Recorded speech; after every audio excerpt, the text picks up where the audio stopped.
আসসালামু আলাইকুম এভরিওয়ান। আশা করি তোমরা সবাই ভালো আছো। আমি আলহামদুলিল্লাহ ভালো আছি। আমি তোমাদের ঈশা ভাইয়া, ক্যামেরার পিছনের একজন মানুষ। সাধারণত আমি তোমাদের ক্যামেরার পিছন থেকে তোমাদের এক্সাম রিলেটেড নানা ধরনের সমস্যা নিয়ে কাজ করে থাকি। তো আজকে আমি তোমাদের সামনে আসলাম কিছু কথা বলতে। বিগত বছরগুলোতে বন্দি পাঠশালা আমাদের বিজ্ঞান বিভাগ নিয়ে কাজ করেছে। তারই ধারাবাহিকতায় আজকে বন্দি পাঠশালা এসসিবি পাঠশালা আর্টস এবং কমার্স স্টুডেন্টদের নিয়ে কাজ করছে। তো তোমরা আমাদের প্রথম 3টি ক্লাস দেখেছো। অ্যাকাউন্টিংয়ের উপর 2টি ক্লাস হয়েছে, বাংলার উপর একটি ক্লাস হয়েছে। ক্লাসগুলো আমার কাছে অসাধারণ লেগেছে, কেননা আমি একজন ম্যানেজমেন্টের স্টুডেন্ট। তো আজকে মাহিন ভাইয়া তোমাদের বাংলা ক্লাস নেবে কেমন। তো আমার কাজিন যে ছিল মিরপুরে ছিল, আমার কাজিন, তো আমার কাজিন মাহিম ভাই ক্লাস করেছিল। তো ভাইয়ের সাথে আমার পরিচয় অনেক আগে থেকেই, যেহেতু আমার কাজিন ভাইয়ের সাথে পড়াশোনা ভাইয়ের কাছে পড়াশোনা করেছে। তো আশা করব ভাই তোমাদের আরো অনেক ভালো ভালো কন্টেন্ট দিবে। তোমরা শুধু ভাইয়ের ক্লাসগুলা দেখো। আর কি আমার কাছে মনে হয় যে ভাই অনেক বেস্ট, মানে ভালো একটা সার্ভিস পাবা তোমার ভাইয়ের কাছ থেকে। তোমরা যে যেখান থেকে আছো সবাই বন্ধুদের মেনশন দিয়ে দাও আজকে লাইভ ক্লাসটিতে। আর যেহেতু আমি তোমাদের পেজ রিলেটেড এবং তোমাদের এক্সাম রিলেটেড সকল বিষয় দেখে থাকি, তো এজন্য তোমরা যে কোনো সমস্যা আমাকে নক করতে পারো। আর তোমরা অনেকে নক করেছো পেজে যে ভাই আপনাদের কোর্স আসবে কবে, যে ভাই কোর্স আনেন আমাদের জন্য, 25 ব্যাচের জন্য পাওয়ার প্লে প্রোগ্রাম আনেন, যেমনটা বিজ্ঞান বিভাগের জন্য এনেছেন। তো আমি শুধু এটাই বলবো, তোমাদের যদি রেসপন্স অনেক পজিটিভ থাকে, অনেক বেশি থাকে, তো অবশ্যই সামনের দিনগুলোতে তোমাদের জন্য আমরা কোর্স আনবো। তো তোমরা সবাই আজকে লাইভ ক্লাসটি শেয়ার করে দাও। আশা করতেছি বেস্ট একটা ক্লাস পাবা তোমরা। ধন্যবাদ সকলকে। আসসালামু আলাইকুম। ঠিক আছে ভাই, ক্লাস নিয়ে নিন। আসসালামু আলাইকুম তোমাদের সবাইকে। আমি আবার তোমাদেরকে স্বাগতম জানাচ্ছি আজকের ক্লাসে। গতদিন আমরা অপরিচিতার বাংলা প্রথম পাঠের ক্লাস করেছিলাম, অর্থাৎ প্রথম পর্বের প্রথম ক্লাস। আজকে আমরা অপরিচিতার যে দ্বিতীয় ক্লাস, সেই দ্বিতীয় ক্লাস করব এবং অপরিচিতার পর্ব 2। তো প্রথম ক্লাসে আমরা একটা পরীক্ষা নিয়েছিলাম এবং আমরা বলেছিলাম যে আমাদের পরীক্ষাগুলো প্রতিদিন হবে 7:30 থেকে 8:30-এর মধ্যে। তো তোমরা যখন আসবা, এসে পরীক্ষাগুলো দিবা এবং তারপরে আমাদের কিছু পুরস্কারের ব্যবস্থা আছে, যেহেতু আমাদের নতুন একটা সিস্টার কনসার্ন বন্দি পাঠশালার আর্টস অ্যান্ড কমার্স পাঠশালা। তো আর্টস অ্যান্ড কমার্স পাঠশালার একটা সুন্দর ডায়েরি পাবা, সাথে আমি যে টি শার্টটা পরে আছি এই টি শার্টটাও কিন্তু তোমরা পেতে পারো। তো দেখো, আমরা গতদিন যে পরীক্ষা নিয়েছিলাম সেটার একটু রেজাল্ট দেখে নেই আগে। আমাদের গত পরীক্ষায় প্রথম হয়েছিল কুমুদিনী গভর্নমেন্ট কলেজ টাঙ্গাইলের হাফিজা আক্তার, সে 20-এর মধ্যে 20 পেয়েছে। সেকেন্ড হয়েছে বড়শৌলা নিউ মডেল কলেজের মিনহাজ, সে 20-এর মধ্যে 19 পেয়েছিল। এবং আরিফ, সে কেন্দুয়া গভর্নমেন্ট কলেজের, সেও 20-এর মধ্যে 19 পেয়েছিল। আমার সাথে স্ক্রিনে যে ভাইয়াকে দেখলা, ঈশা ভাই, তিনি তোমাদের সাথে যোগাযোগ করবেন এবং তোমাদেরকে এই যে আমাদের সুন্দর সুন্দর যে গিফটগুলো আছে, একটা ডায়েরি এবং আর্টস অ্যান্ড কমার্স পাঠশালার যে টি শার্টটা আমি পরে আছি, সুন্দর টি শার্টটা, সেটা তোমাদেরকে দিয়ে দিবেন। তো দেখো, আজকে আমরা অপরিচিতার আলোচ্য সূচি 2 নিয়ে আলোচনা করব। তো আলোচ্য সূচি 2 আমরা প্রথমে যেটা নিয়ে কনসার্ন করব, সেটা গতদিনে আমরা মূল পাঠ 1, 2 এবং কবি পরিচিতি লেখক পরিচিতি পড়েছিলাম। এবং এখানে আমি দেখিয়েছিলাম কিভাবে একটা টেকনিকের মাধ্যমে তুমি রবীন্দ্রনাথ ঠাকুরের যত উপন্যাস আছে, যত নাটক আছে এবং যত প্রবন্ধ আছে, সবগুলো তুমি 1 মিনিটে সলভ করতে পারো। তো যারা আমার স্টুডেন্ট ছিল গতকালকে, তারা জানিয়েছে যে এই যে টেকনিক, সেটা তাদের কাছে খুব সুন্দর লেগেছে। এবং আমি আজকে সেটা আর কন্টিনিউ করব না, আমরা আজকে মূল পার্ট 3, 4-এ যাবো এবং মূল পার্ট 3, 4 রিলেটেড যে শব্দার্থগুলো আছে সেগুলো তোমাদেরকে কন্টিনিউ করে দিব। এর সাথে আমরা মূল পার্ট ভিত্তিক যে ব্যাকরণিক ব্যাখ্যা, যেমন এখানে ধরো লেখা আছে চলেঞ্চু। তো চলেঞ্চু, এটাকে আমরা ধরো এই চলেঞ্চুটা, এটা যখন তোমার আসবে তখন এই রিলেটেড, এটা কি, এটাকে আমরা প্রকৃতি প্রত্যয়ের মাধ্যমে সলভ করতে পারি। যেমন চল, মানে চলাফেরার রিলেটেড যা কিছু আছে সেটার জন্য আমরা যে ধাতু ইউজ করি সেটা চল ধাতু। তো এই চল ধাতুর সাথে যদি ইঞ্চু যোগ হয়, তাহলে সেটাকে আমরা বলি চলেঞ্চু। তো এই যে এই রিলেটেড ধরো মূল পার্ট 3 ও 4 পড়তে গিয়ে আমরা যে ব্যাকরণিক ব্যাখ্যাগুলো পাবো, সেগুলোকে আমরা এইভাবে সলভ করে ফেলবো। তারপরে চরিত্র বিশ্লেষণ। আচ্ছা, সবচেয়ে যেটা ইম্পর্টেন্ট, তুমি পুরো গদ্যটা পড়লা বা পুরো ছোট গল্পটা পড়লা, পুরো ছোট গল্পটা পড়ার পরে তোমার কি হতো, ধরো তুমি একদিনে একটা পরীক্ষা আছে, তো একদিনে সবকিছু রিভাইজ দিতে চাও 5 মিনিটে বা 6 মিনিটে, তো তুমি যদি চরিত্র বিশ্লেষণটা পড়ে নাও, অর্থাৎ তুমি যদি তার ক্যারেক্টারিস্টিক্সটা জানো যে অনুপম কি করছে, কল্যাণী কি করছে, তাহলে তুমি কিন্তু খুব সহজে সৃজনশীল লিখতে পারবা। কারণ ঢাকা বিশ্ববিদ্যালয় এবং জগন্নাথ বিশ্ববিদ্যালয় কিন্তু রিসেন্টলি জগন্নাথ বিশ্ববিদ্যালয় তারা লিখিত চালু করছে। তো তুমি যখন এক্সাম দিতে যাবা সবচেয়ে যেটা ফোকাস করবে সেটা হচ্ছে লিখিত থেকে ফোকাস করবা।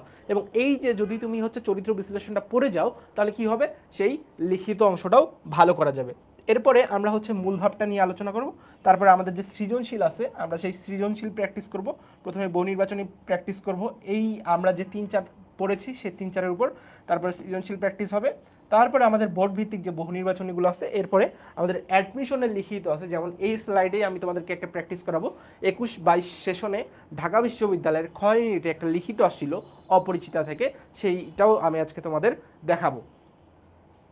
তারপরে দেখো আমরা এখন মূল পাঠে যাই। মূল পাঠে যাওয়ার আগে তোমরা যারা যারা আজকে ক্লাসে নতুন, তোমাদের জন্য আমি গত দিনের সেই সংজ্ঞাটা আবার দিয়েছিলাম। দেখো আমাদের কিন্তু বোর্ডে প্রশ্ন আসে দুইটা জায়গা থেকে, একটা হচ্ছে প্রবন্ধ থেকে প্রশ্ন আসে, একটা হচ্ছে আত্মজীবনী থেকে প্রশ্ন আসে, আর একটা ছোট গল্প থেকে প্রশ্ন আসে।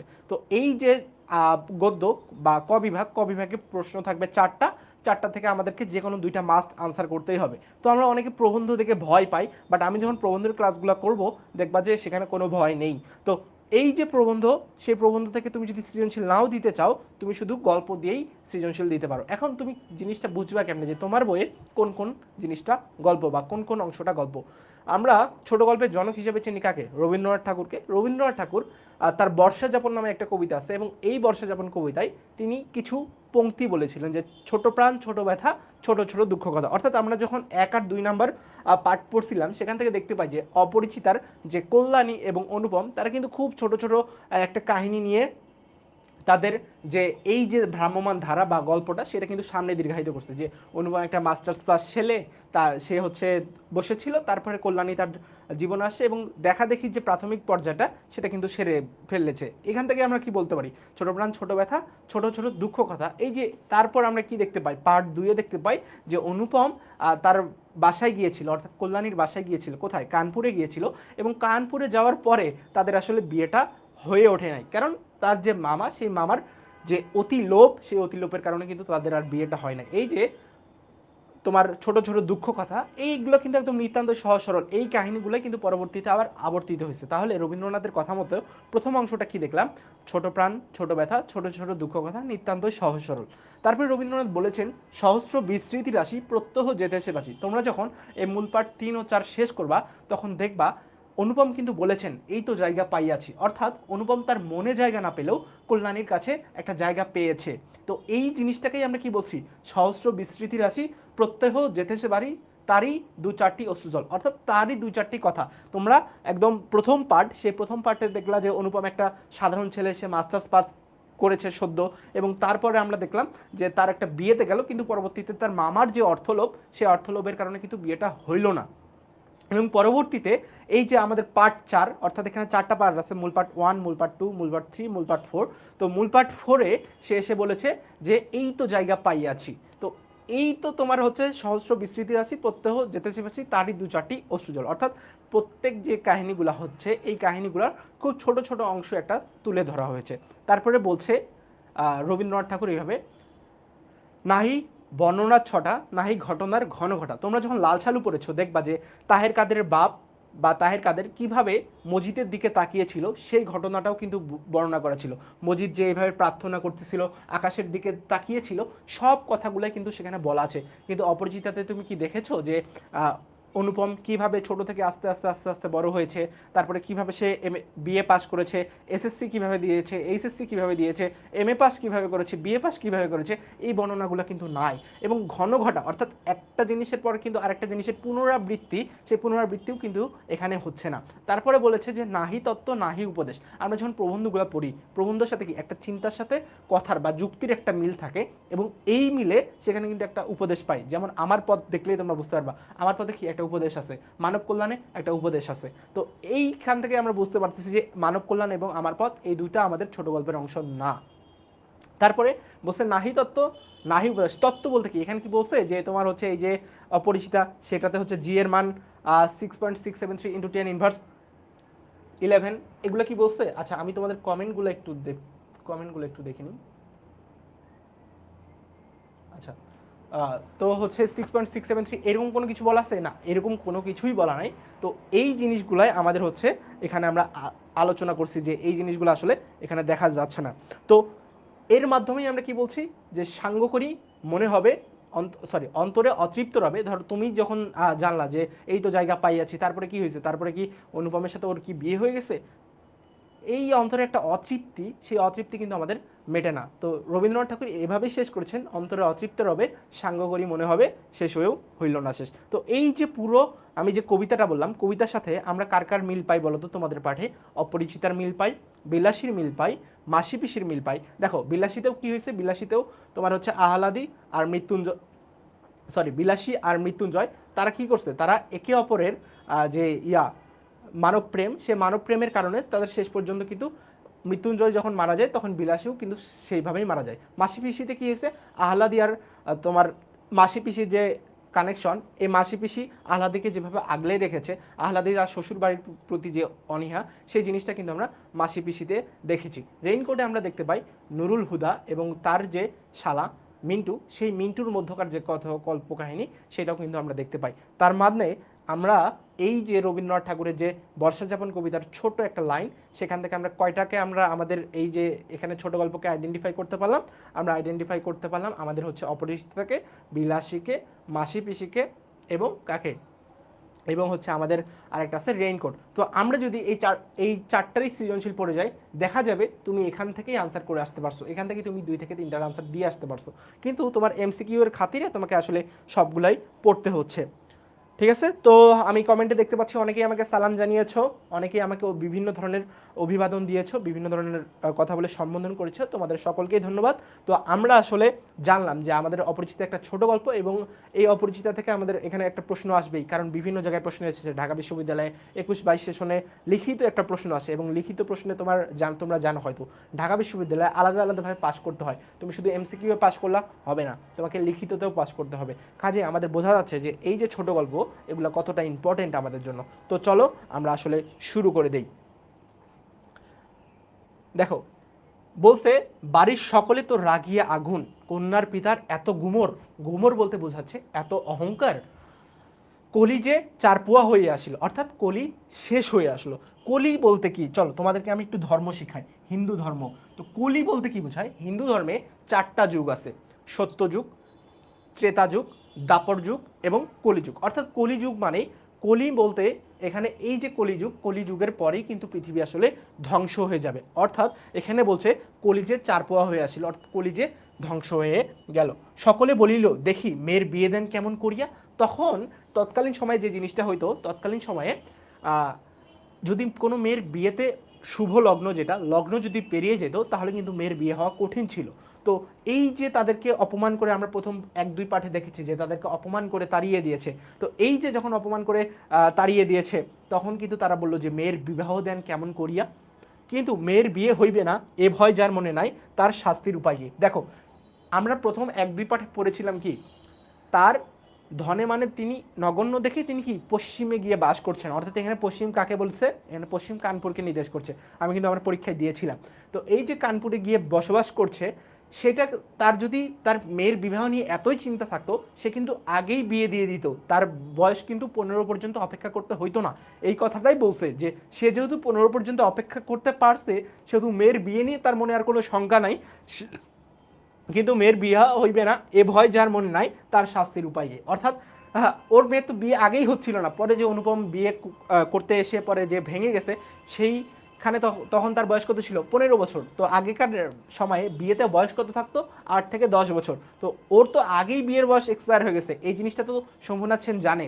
তো তাকে আবার তুমি শাস্তি দিবা কি করে?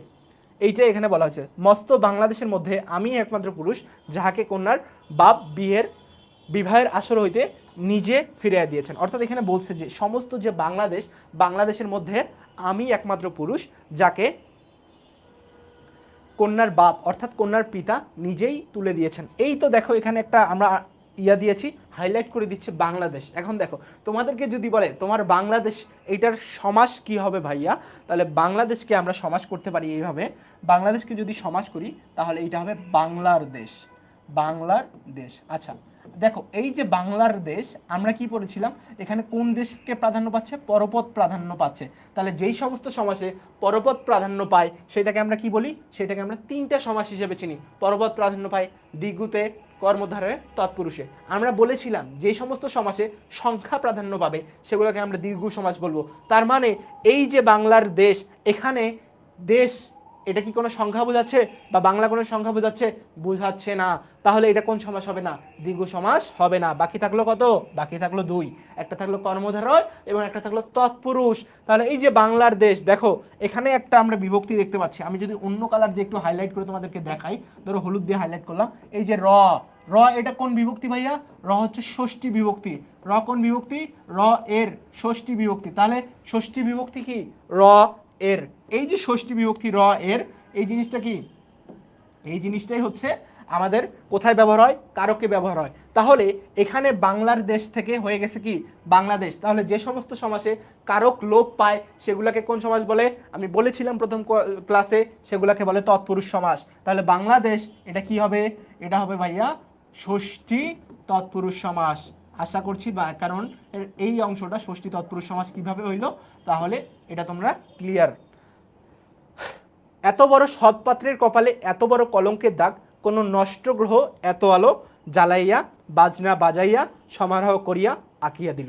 অর্থাৎ এখানে বলছে এত বড় সৎপাত্র, সৎপাত্র কেন বলা হচ্ছে? আমি তামাকটুকু পর্যন্ত খাই না, এই কারণে অনুপম কি নিজেকে সৎপাত্র হিসেবে দাবি করছেন, যে কন্যার পিতা মাত্রেই স্বীকার করবেন সৎপাত্র। যেহেতু তৎকালীন সময়ে সকলে একটু তামাক পাতা এগুলো খাইতো, এই জন্যই সে বলছে আমি যে সৎপাত্র, আমার এত কলঙ্কের দাগ কেন হইল আমার কাছে? মানে বাজনা বাজাইয়া সে যখন বিয়েতে গেল তখন কি হলো? প্রচন্ড কনসার্ট, তান, ঐক্যতান সব কিছু মিলে তারপরে হচ্ছে মহাসমারে সে বলা হচ্ছিল কি, হস্তি সরস্বতীর পদ্মবন দলিয়া, অর্থাৎ সরস্বতীর যে পদ্মবন সেইটা দলায় তারা কিন্তু বিবাহে গেছে এবং সেখান থেকে ফিরে আসে। তো এটাই বলছে যে বাজনা বাজাইয়া সমারোহ করিয়া আমার কপালে এত বড় একটা কলঙ্কের দাগ কেন দিল? কারণ কি, কন্যার পিতা তাকে সেখান থেকে সরাই দিছে। বরযাত্রীরা এই বলিয়া কপাল চাপড়াইতে লাগিল যে বিবাহ হইল না, অথচ আমাদের ফাঁকি দিয়া খাওয়াইয়া দিল। তোমরা প্রথম 1 ও 2 পার্টে দেখছো কি দেখছো ভাইয়া? আমরা দেখেছি যে যখন অনুপমকে তার শম্ভুনাথ সেন ডেকে আনলো, বললো যে তোমার মামা বলছে যে সবকিছু খুলে এনে মাপযোগ করতে শেখরার দ্বারা, তখন তোমার কি মতামত? অনুপম যখন বললো না আমার এইগুলা বিষয়ে কোনো কিছু বলার ইয়া নাই, অর্থাৎ তখন কিন্তু শম্ভুনাথ সেন বুঝে গেছেন যে এর আর কোনো কিছু নাই, অর্থাৎ এ একটা হচ্ছে তোমার পরনির্ভরশীল পুরুষ। তখন ইয়া কি বললো? তখন বললো যে তাহলে খেয়ে নেন এবং তাকেও খাইতে জোর করলেন। কিন্তু অনুপম কিন্তু খাইতে পারলো না, কারণ কি, সে তার মামার মাতৃ আজ্ঞার বাহিরে যাইতে পারবে না, তার মাতুলের বাহিরে যাইতে পারবে না, এই কারণেই কিন্তু সে খাইতে পারলো না। এবং আমরা সেখানে এটাও দেখেছি যে জাঁকজমকপূর্ণ না হলেও রান্না ভালো ছিল এবং যে খাবার সেটা পরিচ্ছন্ন ছিল, যার কারণেই এই যে আমাদের ফাঁকি দিয়া খাওয়াইয়া দিল, অথচ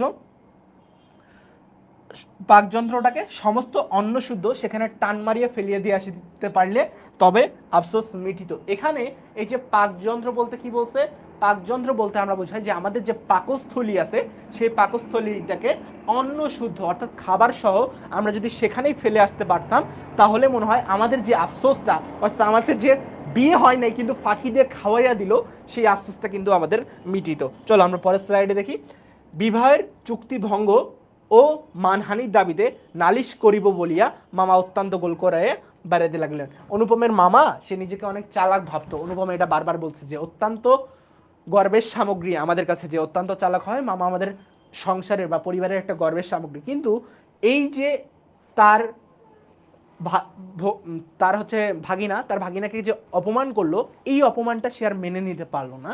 তাকেও যে অপমান করিল, যে হচ্ছে ওই যে একটা ইয়ারিং শেখরাকে দিয়ে বললেন না এইটা একটু পরখ করিয়া দেখো তো, এইটা একটু দেখিও, কিন্তু তখন কি বলছিল? তখন বলছিল যে ইহার কি দেখিব, ইহাতে স্বর্ণ খুবই কম। তো এই যে ইহাতে স্বর্ণ খুবই কম, এইটাতে কি তার মামার একটা হচ্ছে রাগ হয়ে গেছে। তারপরে কি, পরে বিয়েও দিল না, তাদেরকে আবার খাওয়ায় বাসাও ফিরাই দিছে। তো এতেই কি বললো?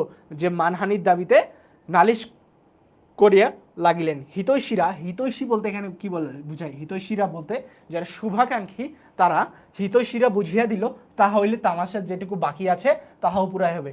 অর্থাৎ তারা বললেন যে এইটা করলে তুমি যতটুকু তামাশা হয়েছে তোমাকে তো তোমার ভাগনাকে তো ওখান থেকে ফিরাই দিছেই, কিন্তু এইটাতে তোমার যে তামাশার যতটুকু বাকি আছে, ধরো অর্ধেক তো তামাশা হয়ে গেছে। কারণ কি, অনুপম নিজেই বলছে মস্ত বাংলাদেশে আমি মাত্র একমাত্র পুরুষ যাকে কন্যার পিতা স্বয়ং ফিরিয়ে দিয়েছেন। তাহলে এই যে একটা তামাশা হয়ে গেছে, এই তামাশার যতটুকু বাকি আছে সেইটা আসলে সম্পূর্ণ হয়ে যাবে।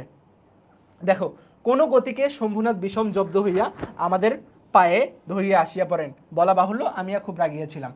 কারণ কি, ধরো ওকে তো ফিরাই দিছে এবং তারপরে বলতেছে যে কোনো গতিকে শম্ভুনাথ বিষম জব্দ, কোনো কারণে শম্ভুনাথ একদম প্রচুর ধরনের হয়ে আমাদের পায়ে ধরিয়া আসে পড়েন এবং গোপের রেখায়, এই যে এমনে এমনে গোপের রেখায় তা দিতে দিতে এইটাই কেবলমাত্র কামনা করতে লাগলাম। এই যে এমনে দিতে দিতে ও বলতেছে যে কোনো কারণে হোক, যে খালি শম্ভুনাথ আমাদের কাছে আসুক। শম্ভুনাথ আমাদের কাছে আসে, বলে যে হচ্ছে তোমার পা ধরে পড়তে। তো এই আক্রোশের কালো রঙের স্রোত পাশাপাশি আর একটা স্রোত বইছিল যেটার রং একেবারেই কালো নয়। অর্থাৎ এই যে তার মাথায় এত রাগ, তার মাথায় একটা চিন্তা যে সে আসুক আমাদের কাছে, আমাদের পা ধরে মাপ চাক, এইটা একটা চিন্তা ছিল। আর একটা চিন্তা ছিল, সেটা কি, ওই যে সে হচ্ছে কল্যাণীকে চিন্তা করতো, তার কল্যাণীকে নিয়ে ভাবনা চিন্তা করতো, সেইটা কিন্তু কালো নয়। তার এই যে চিন্তা ভাবনা সেইটা কিন্তু কালো নয়। তো দেখো, সমস্ত মন যে সেই অপরিচিতার পানে ছুটিয়াছিল, এখানে যে তাহাকে কিছুতেই টানিয়া ফিরাইতে পারি না। অর্থাৎ তার যে স্রোত সেটা একদম সম্পূর্ণ অপরিচিতা তথা কল্যাণীর দিকেই ছিল, সেইটাকে আর কোনোভাবেই করতে পারতেছে না। দেওয়ালটুকুর আড়ালে রহিয়া গেল গো। আচ্ছা দেখো, হিন্দু ধর্মে যখন বিয়ে হয় তখন একটা মাঝখানে দেওয়াল থাকে, দেওয়ালের এই পাশে তার হচ্ছে বর থাকে, এই পাশে কন্যা থাকে। তো অনুপম এখানে এটাই বলছিলেন যে দেওয়ালের ওই পাশে রয়ে গেল, অর্থাৎ তার মাঝখানে যে দেওয়ালটা ছিল দেওয়ালের ওই পাশেই আসলে সে রয়ে গেল। আচ্ছা আচ্ছা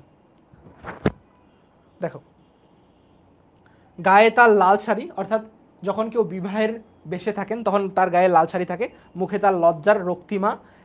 আচ্ছা, হৃদয়ের ভিতরে কি যে তা কেমন করিয়া বলিব। অর্থাৎ তার যে হৃদয়, গায়ে লাল শাড়ি এটা তো দেখাই যাচ্ছে, লজ্জায় মুখ লাল হয়ে গেছে সেটাও দেখা যাচ্ছে, কিন্তু তার হৃদয়ে কি ছিল সেইটা আমি কেমন করে বলবো, এখানে এটাই বলছে। আমার কল্পলোকের কপল তটি বসন্তের সমস্ত ফুলের ভার আমাকে নিবেদন করিয়া দিবার জন্য নত হইয়া পড়িয়াছিল। হাওয়া আসে, গন্ধ পাই, পাতার শব্দ শুনি, কেবল আর একটি মাত্র পা ফেলার অপেক্ষা। এমন সময় সেই এক পদক্ষেপের দূরত্বটুকু এক মুহূর্তে অসীম হয়ে উঠল। অর্থাৎ সে তাদেরকে পাশাপাশি বসাইছে এবং আর কিছুক্ষণ পরেই সে আরেকটু পা দিলেই কল্যাণীকে সে সারা জীবনের মতো পেয়ে যাইতো।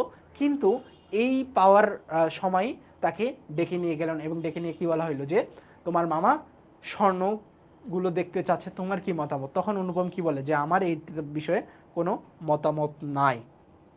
তো এটাই বলছে যে এতদিন যে প্রতি সন্ধ্যায় আমি বিনু দাদার বাড়িতে গিয়া তাহাকে অস্থির করিয়া তুলিয়াছিলাম, বিনুদার বর্ণানোর ভাষা অত্যন্ত সংকীর্ণ বলিয়ায় তার প্রত্যেকটি কথা স্ফুলিঙ্গের মতো আমার মনের মাঝখানে আগুন জ্বালিয়ে দিয়েছিল। অর্থাৎ স্ফুলিঙ্গ মানে কি, আগুনের কণা, আগুনের কণার মতো।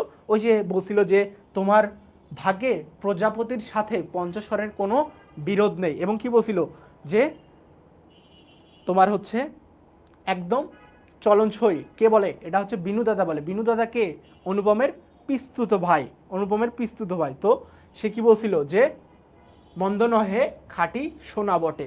অর্থাৎ বিনুদার এই যে কথা, এই কথাটা আগুনের কণার মতো আমার হৃদয়ে আসে লাগতে লাগলো, এবং সেই জিনিসটাই মাঝখানে আগুন জ্বালিয়ে দিচ্ছে। বুঝিয়েছিলাম মেয়েটার রূপ বড় আশ্চর্য, অর্থাৎ মেয়েটার রূপ অনেক বেশি, কিন্তু না দেখিলাম তাহাকে চোখে, না দেখিলাম তাহার ছবি, সমস্তই অস্পষ্ট হইয়া রইল। অর্থাৎ অনুপম এখানে বলতেছে যে তার রূপ যে এত সুন্দর তাকে কখনোই আমি দেখতে পারলাম না, এমনকি তাকে চোখেও দেখি নাই এবং তাকে কোনো ছবিতেও দেখতে পারলাম না। বাহিরে তো সে ধরা দিলই না, তাকে মনে আনিতেও পারলাম না। অর্থাৎ এমনিতে তার সাথে যে ওই যে বিবাহ পর্বতে সারতেই পারে নাই, এবং তাকে কোথায় তার মনেও আনতে পারে নাই। এই জন্যই মন সেদিনকার সেই বিবাহ সভার দেওয়ালটার বাহিরে ভূতের মতো দীর্ঘ নিঃশ্বাস ফেলিয়া বেড়াইতে লাগলো। হরিশের কাছে শুনিয়াছি মেয়েটিকে আমার ফটোগ্রাফ দেখানো হয়েছিল, পছন্দ করিয়াছিল বইকি। অর্থাৎ এখানে বইকি বলতে বোঝাচ্ছে যে হরিশ তাকে বর্ণনা করেছিল যে মেয়েটার কাছে তার একটা ছবি দেওয়া হয়েছিল এবং এই ছবিটা দেখে সে হয়তোবা পছন্দ করেছিল।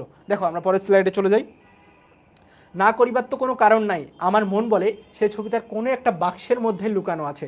মানে অনুপম এখানে চিন্তা বলতেছে যে আচ্ছা আমার ছবি না পছন্দ করার তো কোনো কারণ নাই। কেন কারণ নাই? কারণ দেখো ছোটবেলায় মাস্টার মশাই তাকে কি বলতো? মাস্টার মশাই আচ্ছা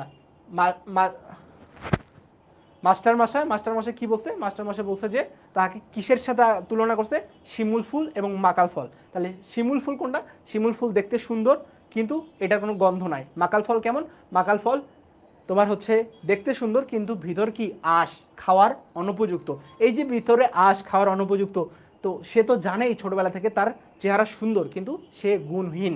এই যে সে গুণহীন এইটা ভেবেই এখানে অনুপম বলছে যে না করিবার তো কোনো কারণ নাই, আমি তো সুন্দর, এটা তো ছোটবেলা থেকে আমাকে বলাই হচ্ছে। তুমি যদি সুন্দর হও এবং তোমাকে যদি ছোটবেলা থেকেই বলা হয় যে তুমি সুন্দর তুমি সুন্দর তুমি সুন্দর, তাহলে কি তোমার মনে একটা কনফিডেন্স আসবে আমি তো সুন্দরী। তো দেখো, তো সে ছবি তার কোনো একটা বাক্সের মধ্যে লুকানো হয়, অর্থাৎ এখানে সে চিন্তা করতেছে যে আমি তো সুন্দর, আমাকে দেখে তো পছন্দ করবেই, এবং এই ছবিটা তার কোনো একটা বাক্সের মধ্যে লুকানো আছে। একলা ঘরে দরজা বন্ধ করিয়া একদিন নিরালা দুপুরে সে কি সেটি খুলিয়া দেখে না। অর্থাৎ অনুপম এখানে চিন্তা করতেছে যে আমার ছবিটা তো তাকে দিছেই এবং সে তো এটা পছন্দ করছে, না করার তো কোনো কারণ নাই, এবং সে কি লুকাই লুকাই আমার ছবিটা কখনোই দেখে না। যখন ঝুঁকিয়া পড়িয়া দেখে তখন ছবিটির উপরে কি তার মুখের দুই ধার দিয়া এলো চুল আসিয়া পড়ে না। অর্থাৎ যখন সে এমনে দেখে তখন কি চুলগুলাই যে এইভাবে মানে দুই পাশ থেকে আসে পড়তেছে না, এই জিনিসটাই আসলে এখানে বলা হচ্ছে। বুঝতে পারছো?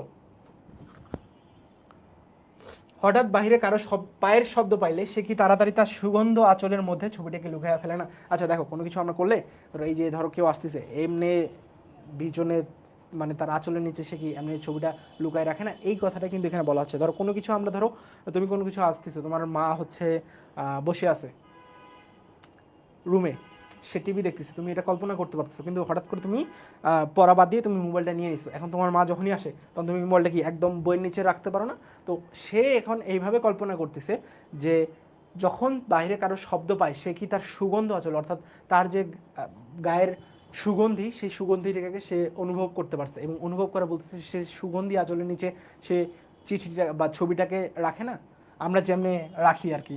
দিন যায়, একটা বছর গেল, মামা তো লজ্জায় বিবাহ সম্বন্ধের কথা তুলিতেই পারেন না। মার ইচ্ছা ছিল আমার অপমানের কথা যখন সমাজের লোক ভুলিয়ে যাবে তখন বিবাহের চেষ্টা দেখবেন। অর্থাৎ 1 বছর পার হয়ে গেছে, অর্থাৎ তখন তার বয়স কত ছিল? 23। এখন সে 24 বছরের বর্ণনা দিচ্ছে। বর্ণনাটা এভাবেই দিচ্ছে যে মামা তো লজ্জায় আর বিবাহ সম্বন্ধের কথা তুলতেই পারেন না, এবং মার ইচ্ছা ছিল এই যে তাকে অপমান করছে, অর্থাৎ সমস্ত বাংলাদেশের মধ্যে তাকে যে ফিরাই দিছে, সেই অপমানের কথা যখন সবাই ভুলে যাইবে তখন আর একবার বিবাহ চেষ্টা করে দেখিবেন। এদিকে আমি শুনিলাম সে মেয়ের নাকি ভালো পাত্র জুটিয়াছিল, কিন্তু সে পণ করিয়াছে বিবাহ করিবেন না। অনুভব এর মধ্যে শুনে গেছে যে তার একটা বিয়ের কথা চলতেছিল, কিন্তু আসলে সে বিবাহের কথাটা হয়নি। শুনিয়া আমার মন পুলকের আবেশে ভরিয়া গেল। আমি কল্পনায় দেখিতে লাগিলাম সে ভালো করিয়া খায় না, সন্ধ্যা হইয়া আসে, সে চুল বাতিতে ভুলিয়া যায়, তার ভাব বা তার মুখের পানে চান আর ভাবেন আমার মেয়ে দিনে দিনে এমন হইয়া যাইতেছে কেন। অর্থাৎ এই যে অনুপম সে কিন্তু নিজে নিজে চিন্তা করতেছে যে আচ্ছা আমি যে এই যে মেয়েটা আসলে খায় না, সন্ধ্যা হচ্ছে, সে তার চুল যে সে চুলটা বাঁধবে সেই চুলটাও কিন্তু ভুলে যায়। তারপরে তার যে পিতা শম্ভুনাথ সেন চিন্তা করলেন যে আচ্ছা আমার মেয়ের এমন কেন হচ্ছে। হঠাৎ কোনোদিন তার ঘরে আসিয়া দেখেন মেয়ে দুই চক্ষু জলে ভরা। জিজ্ঞাসা করেন, মা তোর কি হইয়াছে বল আমাকে। অর্থাৎ এখানে তিনি বলতেছেন যে যখন শম্ভুনাথ সেন আসে তার যে এই যে মেয়ের করুণ দশা, তার মেয়ে ভালো করে খাচ্ছে না, চুল বাঁধতে ভুলে যাচ্ছে, তো এই জন্যই সে জিজ্ঞেস করছে আচ্ছা মা তোর কি হয়েছে এটা আমাকে খুলে বল। মেয়ে তাড়াতাড়ি চোখের জল মুছে বলে, কই কিছুই তো হয়নি বাবা। বাবার এক মেয়ে যে বড় আদরের মেয়ে, যখন অনাবৃষ্টির, আচ্ছা অনাবৃষ্টি বলতে কি বোঝাচ্ছে? অনাবৃষ্টি বলতে হচ্ছে নেই বৃষ্টি। আচ্ছা, এই যে অনাবৃষ্টি, দেখো অনাবৃষ্টি মানে বৃষ্টি হচ্ছে না। এখন এই বৃষ্টি হচ্ছে না, নেই বৃষ্টি, এটা কি তোমার হচ্ছে অন্য কিছু অর্থকে বোঝাচ্ছে না বৃষ্টি না হওয়াটাকেই বোঝাচ্ছে? বৃষ্টি না হওয়াটাকেই বোঝাচ্ছে। তাহলে যখন কোনো সমাজ অন্য অর্থকে বোঝায় সেই সমাজকে আমরা কি বলি? সেই সমাজকে আমরা বলি বহুব্রীহি সমাজ। এখন যেহেতু এখানে অন্য কোনো কিছু বোঝাচ্ছে না এবং তোমার হচ্ছে নেতিবাচক অর্থ বোঝাচ্ছে, নেতিবাচক অর্থ যেগুলো বোঝায় সেই সমাজগুলোকে আমরা বলি ন সমাস। ন সমাস, তাহলে নেতিবাচক যেহেতু বোঝায় ন সমাস, এবং ন দুইটা সমাস হয়, একটা হচ্ছে ন তৎপুরুষ হয় এবং ন বহুব্রীহি হয়। যেহেতু অন্য কিছু বোঝাচ্ছে না, বৃষ্টিকেই বোঝাচ্ছে, সেহেতু এটা ন তৎপুরুষ সমাস। কোন সমাস? ন তৎপুরুষ সমাস। অনাবৃষ্টির দিনে ফুলের কুড়িটির মতো মেয়ে একবারে বিমর্ষ হইয়া পড়িয়াছে, অর্থাৎ মেয়ে একবারে ভেঙে পড়েছে। তখন বাপের প্রাণে আর সইল না, তখন অভিমান ভাসাইয়া দিয়া তিনি ছুটিয়া আসিলেন আমাদের দ্বারে। অর্থাৎ যখন এই যে মেয়ে কাঁদতিছে, মেয়ে খাচ্ছে না, মেয়ে তার চুল বাঁধতে ভুলে যাচ্ছে, তখন তার যে অভিমান, মানে তার অভিমানেই তো তাকে অনুপমকে সে বিয়ে থেকে তুলে দিয়েছিল, বিয়ে থেকে ফিরাই দিয়েছিল। এই অভিমান ভুলে তিনি আমাদের দ্বারে অর্থাৎ আমাদের কাছে এসে পড়লেন। তারপরে মনের মধ্যে সেই যে কালো রঙের ধারাটা বহিতেছে, সে যেন কালো সাপের মতো রূপ ধরিয়া ফোঁস করিয়া উঠিল। অনুপমের ওই যে তার হচ্ছে একটা মনে ভাবা ছিল যে ওই যে শম্ভু আছেন, তাকে যে বিয়ে থেকে পালাই দিছে, সে তার কাছে আসে যে ক্ষমা চায়। এই যে কালো রঙের যে একটা বইতে ছিল, সেটা কালো সাপের মধ্যে ফোঁস করে উঠছে যে কেন আসছো, কি সমস্যা, কি করতেছো। সে বলিল, বেশ তো আর একবার বিবাহের আসর সাজানো হোক, আলো জ্বলুক দেশ বিদেশে। দেখো এখানে দেশ বিদেশে, দেশও প্রাধান্য পাচ্ছে, বিদেশও প্রাধান্য পাচ্ছে। তাহলে সমাসে একটাই সমাস আছে যেটাতে পরপদ এবং পূর্বপদ দুইটাই প্রাধান্য পায়। তাহলে পরপদ এবং পূর্বপদ দুইটাই প্রাধান্য পায় কোন সমাসে? পরপদ এবং পূর্বপদ দুইটাই প্রাধান্য পায় হচ্ছে দ্বন্দ্ব সমাসে। তাহলে পরপদ ও পূর্বপদ যেহেতু দুইটাই প্রাধান্য পাচ্ছে এবং পরপদ ও পূর্বপদ দুইটাই যখন প্রাধান্য পায়, তখন মাঝখানে একটা ও যুক্ত হয়। কি যুক্ত হয়? ও যুক্ত হয়। তাহলে এটা কি হবে? দেশ ও বিদেশ। তাহলে এটা দেশ ও বিদেশ, অর্থাৎ এটা দ্বন্দ্ব সমাস। দেখো দেশ যা বিদেশও কি তা না, দুইটা আলাদা আলাদা। তাহলে এইটাকে আমরা কোন দ্বন্দ্ব বলি? এইটাকে আমরা যখন বিপরীতার্থক শব্দ প্রকাশ করে, তখন সেটাকে আমরা বিপরীতার্থক দ্বন্দ্ব হিসাবে সম্বন্ধ করি। বিপরীতার্থক দ্বন্দ্ব। দেশ বিদেশের লোকের নিমন্ত্রণ হোক, তারপরে তুমি বরের টোপর। এই যে টোপর, এই যে টোপর আমরা পড়েছি না, টোপর। টোপর কোন দেশি শব্দ? কোন শব্দ? টোপর হচ্ছে একটা দেশি শব্দ এবং এটা ঢাকা বিশ্ববিদ্যালয়ে আসছিল। তোমরা যারা ঢাকা বিশ্ববিদ্যালয় পরীক্ষা দিবা বা ঢাকা বিশ্ববিদ্যালয়ের স্বপ্ন দেখো, এই যে টোপর বা তোমাদের যে প্রশ্নগুলো হয়, সেগুলো সব তোমাদের বইয়ের মধ্য থেকেই হয়। তো আমরা আজকে ফাইন্ডিং করবো যে কোন কোন জায়গা থেকে প্রশ্ন হইতে পারে, ব্যাকরণের কোন কোন অংশ থেকে প্রশ্ন হইতে পারে। যেমন দেশ বিদেশ আমরা দেখলাম বিপরীতার্থক দ্বন্দ্ব। টোপর এটা কোন শব্দ? দেশি শব্দ। তো টোপর পায়ে দলিয়া দলবল লইয়া সভা ছাড়িয়া চলিয়া আসো। কিন্তু যে ধারাটি চোখের জলের মতো শুভ্র, সে রাজহংসের রূপ ধরিয়া বলিল, যেমন করিয়া আমি একদিন দময়ন্তীর পুষ্পবনে গিয়েছিলাম। রাজহংস, দেখো এখানে কাকে প্রাধান্য পাচ্ছে? হংসকে প্রাধান্য পাচ্ছে। হংসটা কি? রাজ, অর্থ হংসের রাজা। তাহলে যেই সমাসে পরপদ প্রাধান্য পায় সেটা কোন সমাস? সেটা হচ্ছে তৎপুরুষ সমাস, কর্মধারয় সমাস, দ্বিগু সমাস। আমি বলেছিলাম সংখ্যা যদি প্রাধান্য না পায় সেটা কোন সমাস? সংখ্যা প্রাধান্য পাইলে দ্বিগু সমাস, সংখ্যা প্রাধান্য না পাইলে কর্মধারয় এবং তৎপুরুষ। দেখো এখানে একটা র আছে, অর্থাৎ এর। এর মানে কি? এটা কোন বিভক্তি? ষষ্ঠী বিভক্তি। তাহলে ষষ্ঠী বিভক্তি যেগুলো হয় বা বিভক্তি যেখানেই থাকবে সেটা কোন সমাস? সেটা হচ্ছে ষষ্ঠী তৎপুরুষ সমাস। তাহলে হংসের রাজা এটা কোন, বা রাজহংস এটা কোন সমাস? তৎপুরুষ সমাস, ষষ্ঠী তৎপুরুষ সমাস। হংসের রূপ ধরিয়া বলিল, যেমন করি আমি একদিন দময়ন্তীর পুষ্পবনে গিয়েছিলাম, তেমন করি আমাকে একবার উড়াইয়া যাইতে দাও, আমি বিরোহিনীর কানে কানে একবার সুখের খবরটা দিয়ে আসি গো। আচ্ছা, রাজা, একজন রাজা ছিলেন, রাজা নল নাম, এবং রাজা নল তার যে হচ্ছে প্রিয়জন, তাকে হচ্ছে রাজহংসের মাধ্যমে খবর দেয় যে আমাদের একটা শুভ প্রণয় বা কোনো কিছু হবে। তো অনুপমও এইভাবে একটা ভাবনা চিন্তা করতে লাগলো যে রাজহংস যেভাবে দময়ন্তীর পুষ্পবনে বা ফুলের বাগানে গেছিল, যে বিরোহিণীকে বলছিল, ঠিক তেমনি আমিও যে কল্যাণীকে আমাদের যে এই যে বিবাহের কথা, সেই বিবাহের কথাটা যাতে বলি, সেই বিবাহের কথাটা বলি। তারপরে তারপরে দুঃখের রাত পোহাইল, নববর্ষার জল পড়িল, ম্লান ফুলটি মুখ তুলিল। এবারে সেই দেওয়ালটার বাইরে রইল সমস্ত পৃথিবী, আর সবাই এর ভিতরে প্রবেশ করিল একটি মাত্র মানুষ। তারপরে তারপরে আমার কথাটা ফুরালো। অর্থাৎ এই যে সে যে লাল দেওয়াল, অর্থাৎ সেই দেওয়ালের পাশে, সেখান থেকে আর সে বেরিয়ে আসতে পারতেছে না। অর্থাৎ এই যে বিবাহ যে ভেঙে গেছে, মানে সে কোনোভাবেই কল্যাণীর আশেপাশে আর ঘুরতে পারতেছে না। সে চিন্তা করতেছে যে এটা এমনি হবে, ওইটা অমনি হবে। আমি রাজা নল যেমন রাজহংসের মাধ্যমে খবর পাঠাইছে, আমিও তেমনি খবর পাঠাবো, উড়ে উড়ে যেয়ে বলবো। কিন্তু সে কোনোভাবেই সেই যে লাল দেওয়াল, সেই লাল দেওয়ালের আর ওইটার ভিতরেও প্রবেশ করতে পারছে না, ওইটা থেকে বেরিয়ে আসতে পারছে না। দেখি তোমাদের এই পর্যন্ত কোনো সমস্যা থাকলে আমাকে বলো।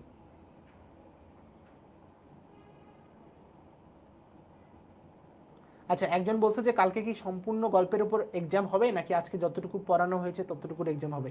কালকে সম্পূর্ণ গল্পের উপরই আমাদের হচ্ছে এক্সাম হবে।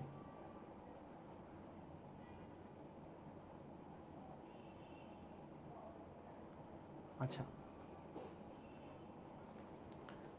ভাইয়া এটা আসলে হচ্ছে আমরা দুইটা ক্লাস করেছিলাম, অপরিচিতার প্রথম একটা পর্ব করেছিলাম, আজকে এটা দ্বিতীয় পর্ব হচ্ছে। তো এটা হচ্ছে মূল পার্ট 3 ও 4-এর, এখানে কিছু প্রশ্ন আমরা সলিউশন করে দিব বি ইউনিটের, এবং হচ্ছে বোর্ডের কিছু সৃজনশীল সলভ করে দিব। তো এটা হচ্ছে আমাদের ফ্রি ক্লাস একটা, কিন্তু কথা এমন করিয়া ফুরাইল না যেখানে আসিয়া তার অফুরান হয়েছে, সেখানকার বিবরণ একটুখানি বলিয়া আমার এই লেখা শেষ করিয়া দেয়। অর্থাৎ সে যে কথাগুলো বর্ণনা করতেছিল, তার যে কথা, সেই কথাটা কিন্তু ফুরায় নাই। যেই জায়গায় ফুরানোর কথা সেই জায়গায় না ফুরায়, ওই জায়গার একটু ঘটনা, সে প্রেক্ষাপট যেটা, সেটা বর্ণনা করতে চাইলো। মাকে লইয়া তীর্থে যাচ্ছিলাম। তীর্থে বলতে কোথায়? হিন্দু ধর্মের যে পবিত্র স্থান, বা তোমার আমরা যেমন মুসলমানরা হজ করি, হিন্দুরা তেমন কই তীর্থে যায়। আমার উপরেই ভার ছিল, কারণ মামা এবারও হাবড়াল পুল পার হন নাই। ওই যে বলছিল, মামা যদি তোমার মনু হইতেন তাহলে হাবড়ার পুল পার হওয়াটাকে তিনি তার সংহিতায় নিষিদ্ধ করে দিতেন। অর্থাৎ মামা কখনোই কলকাতার বাইরে আসলে যেতে চান না। এটা এখানেও ঘটছে, কারণ মামা এবারও সেই হাবড়ার পুল যেটা, সেটা পার হন নাই। রেলগাড়িতে ঘুমাইতেছিলাম, ঝাঁকানি খাইতে খাইতে মাথার মধ্যে নানা প্রকার এলোমেলো স্বপ্নের ঝুমঝুমি বাজিতেছিল। অর্থাৎ রেল লাইনের মধ্যে সে ঘুমাচ্ছিল, এবং রেল লাইনের যে ঝাঁকুনি, রেলে যখন চড়ো তখন রেল লাইন যে ঝাঁকুনিটা দেয়, সেটাতে তার মাথায় নানা প্রকার এলোমেলো চিন্তা করছে। হঠাৎ একটা কোনো স্টেশনে জাগিয়ে উঠিলাম, আলোতে অন্ধকার মেশা, সেও এক স্বপ্ন। অর্থাৎ কোন একটা স্টেশনে সে জায়গায় উঠছে, এবং সেইটাতেও আলোতে অন্ধকারে সেটা একটা স্বপ্নের মতো। কেবল আকাশের তারাগুলো চিরপরিচিত, আর সবই অজানা স্পষ্ট। কারণ কি, আমরা সবসময় ওই একটা আকাশই দেখতে পাই। ধরো তুমি যদি এখন ঢাকায় থাকো, ঢাকাতেও আকাশ; তুমি যদি কলকাতায় যাও, কলকাতাতেও আকাশ; তুমি যদি নিউ ইয়র্কে যাও, নিউ ইয়র্কেও আকাশ। আকাশ তো আর কখনো পরিবর্তন হবে না, কারণ সমস্ত জুড়েই তো আকাশ। তো এখানেই বলছো, শুধু আকাশের তারাগুলোই চিরপরিচিত, তাছাড়া আশেপাশে যা কিছু দেখছি সব কিছুই অপরিচিত। স্টেশনের দ্বীপ কয়টা খাড়া হইয়া দাঁড়াইয়া আলো ধরিয়া এই পৃথিবীটাকে যে কত অচেনা, এবং যাহা চারদিকে তাহা যে কতই বহু দূরে, তাহাই দেখিয়া দিতেছে। অর্থাৎ এই পৃথিবী যে কত অপরিচিত, বা পৃথিবীতে কত জিনিস দেখার মতো আছে, সেই জিনিসটাই আসলে এখান থেকে আমরা বুঝতে পারতেছি। দেখো, এই যে জায়গা স্টেশন, স্টেশনের এখানে একটা মার্কিং করা আছে, তার মানে আমাদের বুঝতে হবে এখানে কিছু হবে। দেখো, স্টেশন, এই বানানটা সবসময় খেয়াল রাখবা। কেন খেয়াল রাখবা? কারণ অনেকে আমরা স্টেশন এইভাবে লিখি, অনেকে আমরা এইভাবে লিখি। এইভাবে লিখবো না কেন? কারণ স্টেশন একটা হচ্ছে ইংরেজি শব্দ, এবং মনে রাখবা ইংরেজি শব্দে কখনোই মূর্ধন্য স এবং তালব্য স হয় না। ইংরেজি শব্দে সর্বদাই দন্ত স হয়। যেহেতু ইংরেজি শব্দে সর্বদাই দন্ত স হয়, এবং স্টেশন একটা ইংরেজি শব্দ, সে কারণে এখানে স্টেশনে দন্তাস্বয়িত হয়েছে। তাহলে স্কুলে কেন দন্তাস্বয়িত হয়েছে, এগুলা আমাদের মনে থাকবে। আলোর নিচে সবুজ পর্দা টানা। আচ্ছা দেখো, এই যে যত রং আছে, লাল, সবুজ, এই শব্দগুলো হচ্ছে ফার্সি শব্দ। এটা মনে রাখবা, ফার্সি শব্দ। তোমাদের কিন্তু প্রশ্ন এখান থেকেই হয়।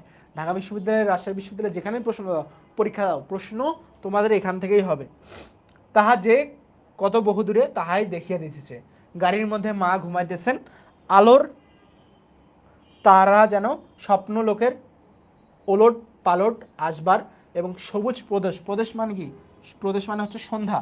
সবুজ প্রদেশের মিটমেটে আলোতে, অর্থাৎ সবুজ যে সন্ধ্যায়, সবুজ সন্ধ্যায় আলোতে থাকা এবং না থাকার মাঝখানে কেমন এরকম হইয়া পড়িয়া আছে।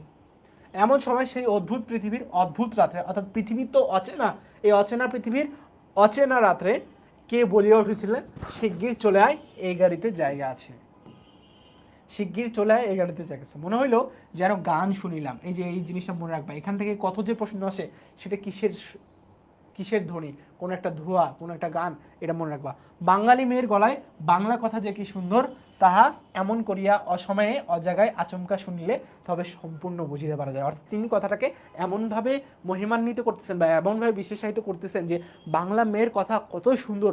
একটা অপরিচিত জায়গায় তুমি যদি এমনভাবে হঠাৎ করে কথাটা শোনো, তাহলেই তুমি বুঝতে পারবা যে বাঙালি নারীর বাংলা ভাষা যে কত সুন্দর। একজন বলছে যে অপরিচিতা প্রথম পর্বটা কোথায়? অপরিচিতা প্রথম পর্বটা হচ্ছে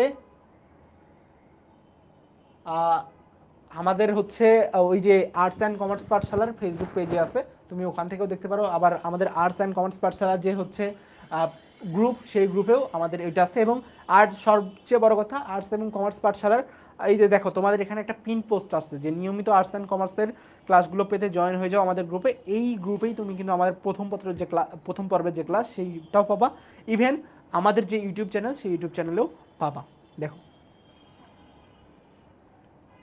কিন্তু এই গলাটিকে কেবলমাত্র মেয়ের গলা বলিয়া একটি শ্রেণীভুক্ত করিয়া দেওয়া চলে না। এ কেবল একটি মানুষের গলা, শুনিলেই মন বলিয়া ওঠে এমন তো আর শুনি নাই। অর্থাৎ অনুপম সেই কথাটা শুনে এতটাই মুগ্ধ হয়েছে যে সে আর অন্য কোনো কিছুই শুনতে পাচ্ছে না, সে বারবার এটাই বলছে যে এমন কোনো কিছু তো আর কখনো শুনি নাই। চিরকাল গলা স্বর আমার কাছে বড় সত্য, রূপ জিনিসটা বড় কম নয়, কিন্তু মানুষের মধ্যে যা অন্তরতম বা অনির্বচনীয়, তোমাদেরকে বলে রাখি ঢাকা বিশ্ববিদ্যালয়ে এই প্রশ্নটা আসছিল লিখিত অংশে, যা অন্তরতম অনির্বচনীয় অর্থাৎ যা বলে বোঝানো যায় না, আমার মনে হয় কণ্ঠস্বর যেন তারই একটা চেহারা। অর্থাৎ সবচেয়ে মানুষের কাজ অনুপমের মতে রূপ থেকে গলার স্বরটা খুবই তোমার হচ্ছে সুন্দর, এবং গলার স্বর কখনোই তুমি ব্যাখ্যা করতে পারবে না, বা অন্যের কাছে গলার স্বরের যে রূপ সেই রূপ কখনোই তুমি ব্যাখ্যা করতে পারবে না। এই জন্যই বলছে যাহা অন্তরতম অনির্বচন, অর্থাৎ মানুষের যে পবিত্র মানব হৃদয়, এটার উত্তরটা এমন ছিল যে মানুষের পবিত্র মানব হৃদয়কে তুমি কখনোই বলে বুঝাইতে পারবে না। অর্থাৎ তার যে কণ্ঠর মাধ্যমেই তার যে শারীরিক সৌন্দর্য, সেই সৌন্দর্যটাও কিন্তু প্রকাশ পেয়ে যায়। আমি তাড়াতাড়ি গাড়ির জানালা খুলিয়া বাহিরে মুখ বাড়াইয়া দিলাম। অর্থাৎ এই যে কণ্ঠটা শোনা মাত্র সে গাড়ির জানালাটা সরাইয়া বাইরের দিকে মুখ বাড়াই দিছে। কিছুই দেখিলাম না, প্ল্যাটফর্মের অন্ধকার দাঁড়াইয়া গাড় তাহার একচক্ষু লণ্ঠন, একচক্ষু লণ্ঠন এই জিনিসটা একটু মাথায় রাখবা। একচক্ষু লণ্ঠনটা কেমন, ধরো এই যে তোমাদেরকে আমি যদি একটু দেখাতে চাই, এই যে আমার কাছে এইটা আছে, দেখো এইটার তুমি যদি দেখো এইটাকে এইভাবে, এটা তিন দিক বন্ধ, এদিকেও বন্ধ, এদিকেও বন্ধ, এদিকেও বন্ধ, শুধুমাত্র এই অংশটা খোলা। তাহলে এই জিনিসটাকে আমরা কি বলছি, এই জিনিসটাকে আমরা বলছি একচক্ষু লণ্ঠন। কি বলছি, একচক্ষু লণ্ঠন, অর্থাৎ তিন দিকে বন্ধ একদিকে খোলা, এটাকে আমরা বলছি একচক্ষু লণ্ঠন। নাড়িয়া দিল, গাড়ি চলিল, অর্থাৎ গার্ড তার যে সংকেত, ওই সংকেতটা দিয়ে বলল, সেটাকেই এখানে অনুপম একচক্ষু লণ্ঠন হিসেবে বলতেছে। আমি জানালার কাছে বসিয়া ছিলাম, আমার চোখের সামনে কোনো মূর্তি ছিল না, কিন্তু হৃদয়ের মধ্যে আমি একটা হৃদয়ের রূপ দেখিতে লাগতাম। অর্থাৎ আমার সামনে কোনো মূর্তি নাই, কিন্তু আমার হৃদয়ের মধ্যে আমি একটা রূপ দেখতে পারলাম, এই তারাময় রাত্রির মতো আবৃত করিয়া ধরে, কিন্তু তাহাকে ধরিতে পারা যায় না। অর্থাৎ এই যে সুন্দর তারাময় রাত, এই তারাময় রাত্রির মতোই, কিন্তু আমি তাকে কোনোভাবেই ধরিতে পারছি না। ওগো সুর, অচেনা কণ্ঠের সুর, এক নিমেষে তুমি যে আমার চিরপরিচয়ের আসনটির উপর আসিয়া বসিয়াছ। অনুভব এখানে বলছে যে এমন সুর আমি কখনোই শুনি নাই, কিন্তু এই যে সুন্দর সুর, অনির্বচনীয় সুর, অর্থাৎ যা আমি কখনোই ব্যাখ্যা করতে পারছি না, এই সুরটা আমার মানব মনের উপর এমনভাবে এসে বসেছে, মানে অনেক দিন ধরে চেনা।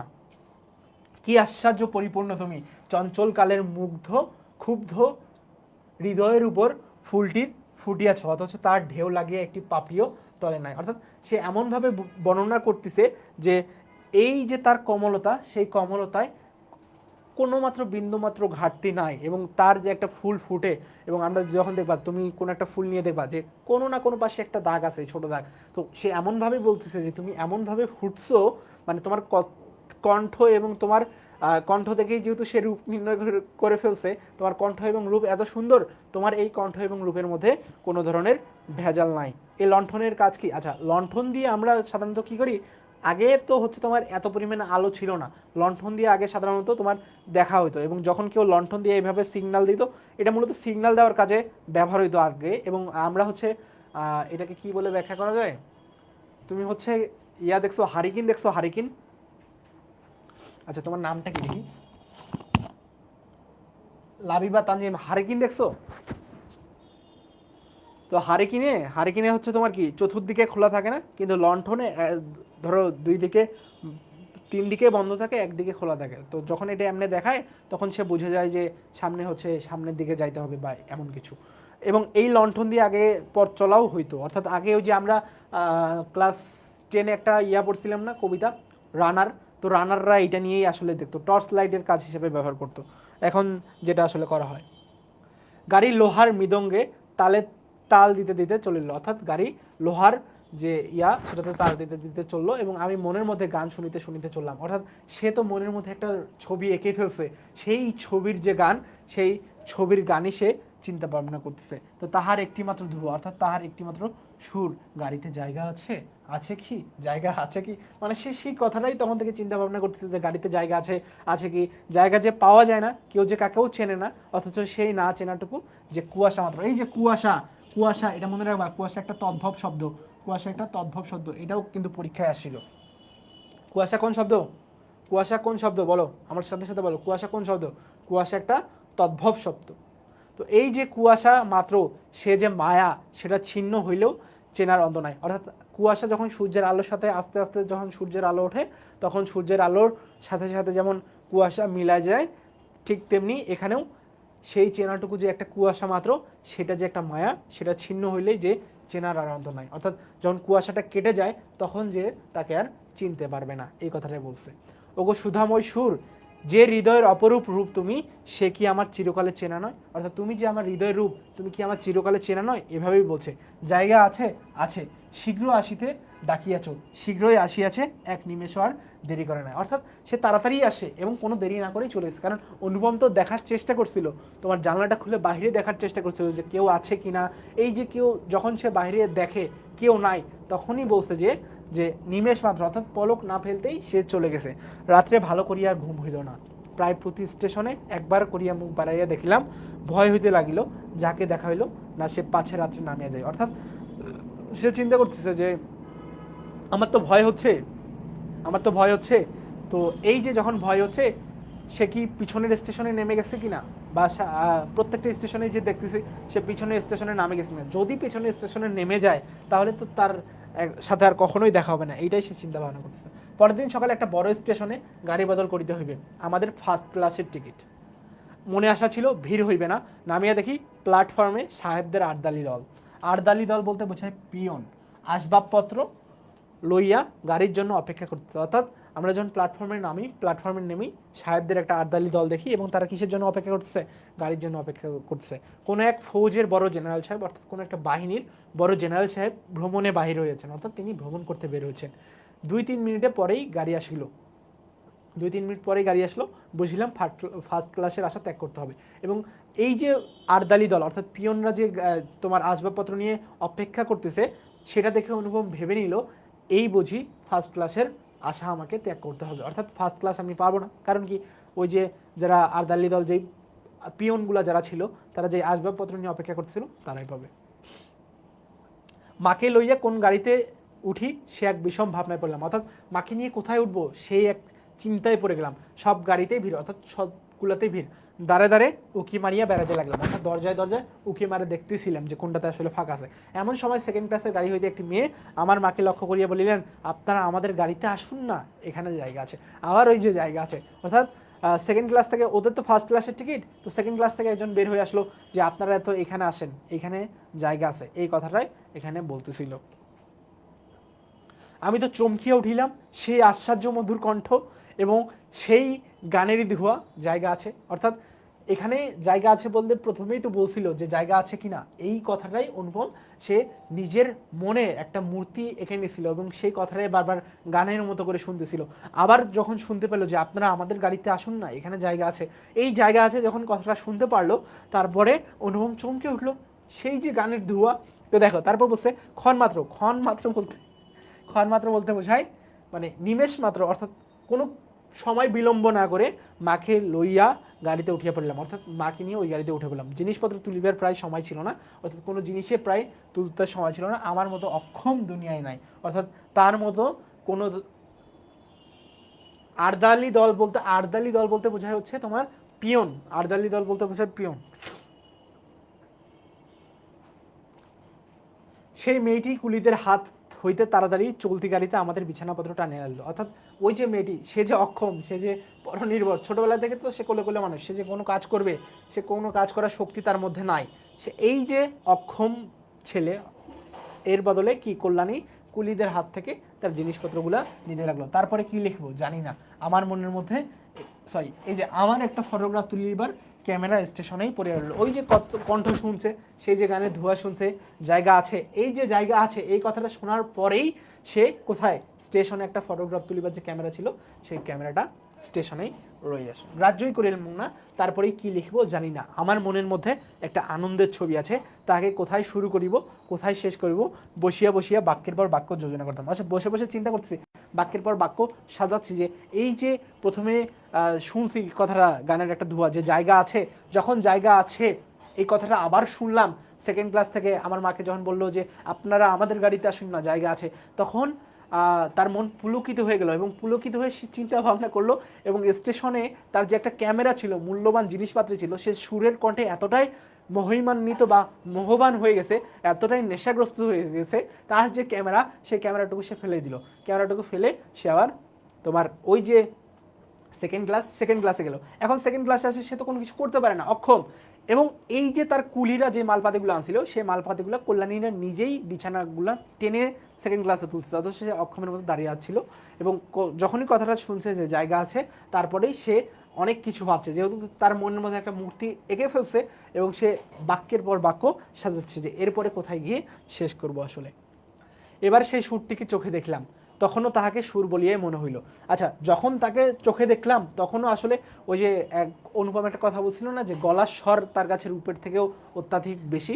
তো এই যে যখন তাকে চোখে দেখলো, তারপরে তার যে গলার স্বর এবং এই যে সুর, তখনও তাকে সুর বলেই আসলে মনে হইলো।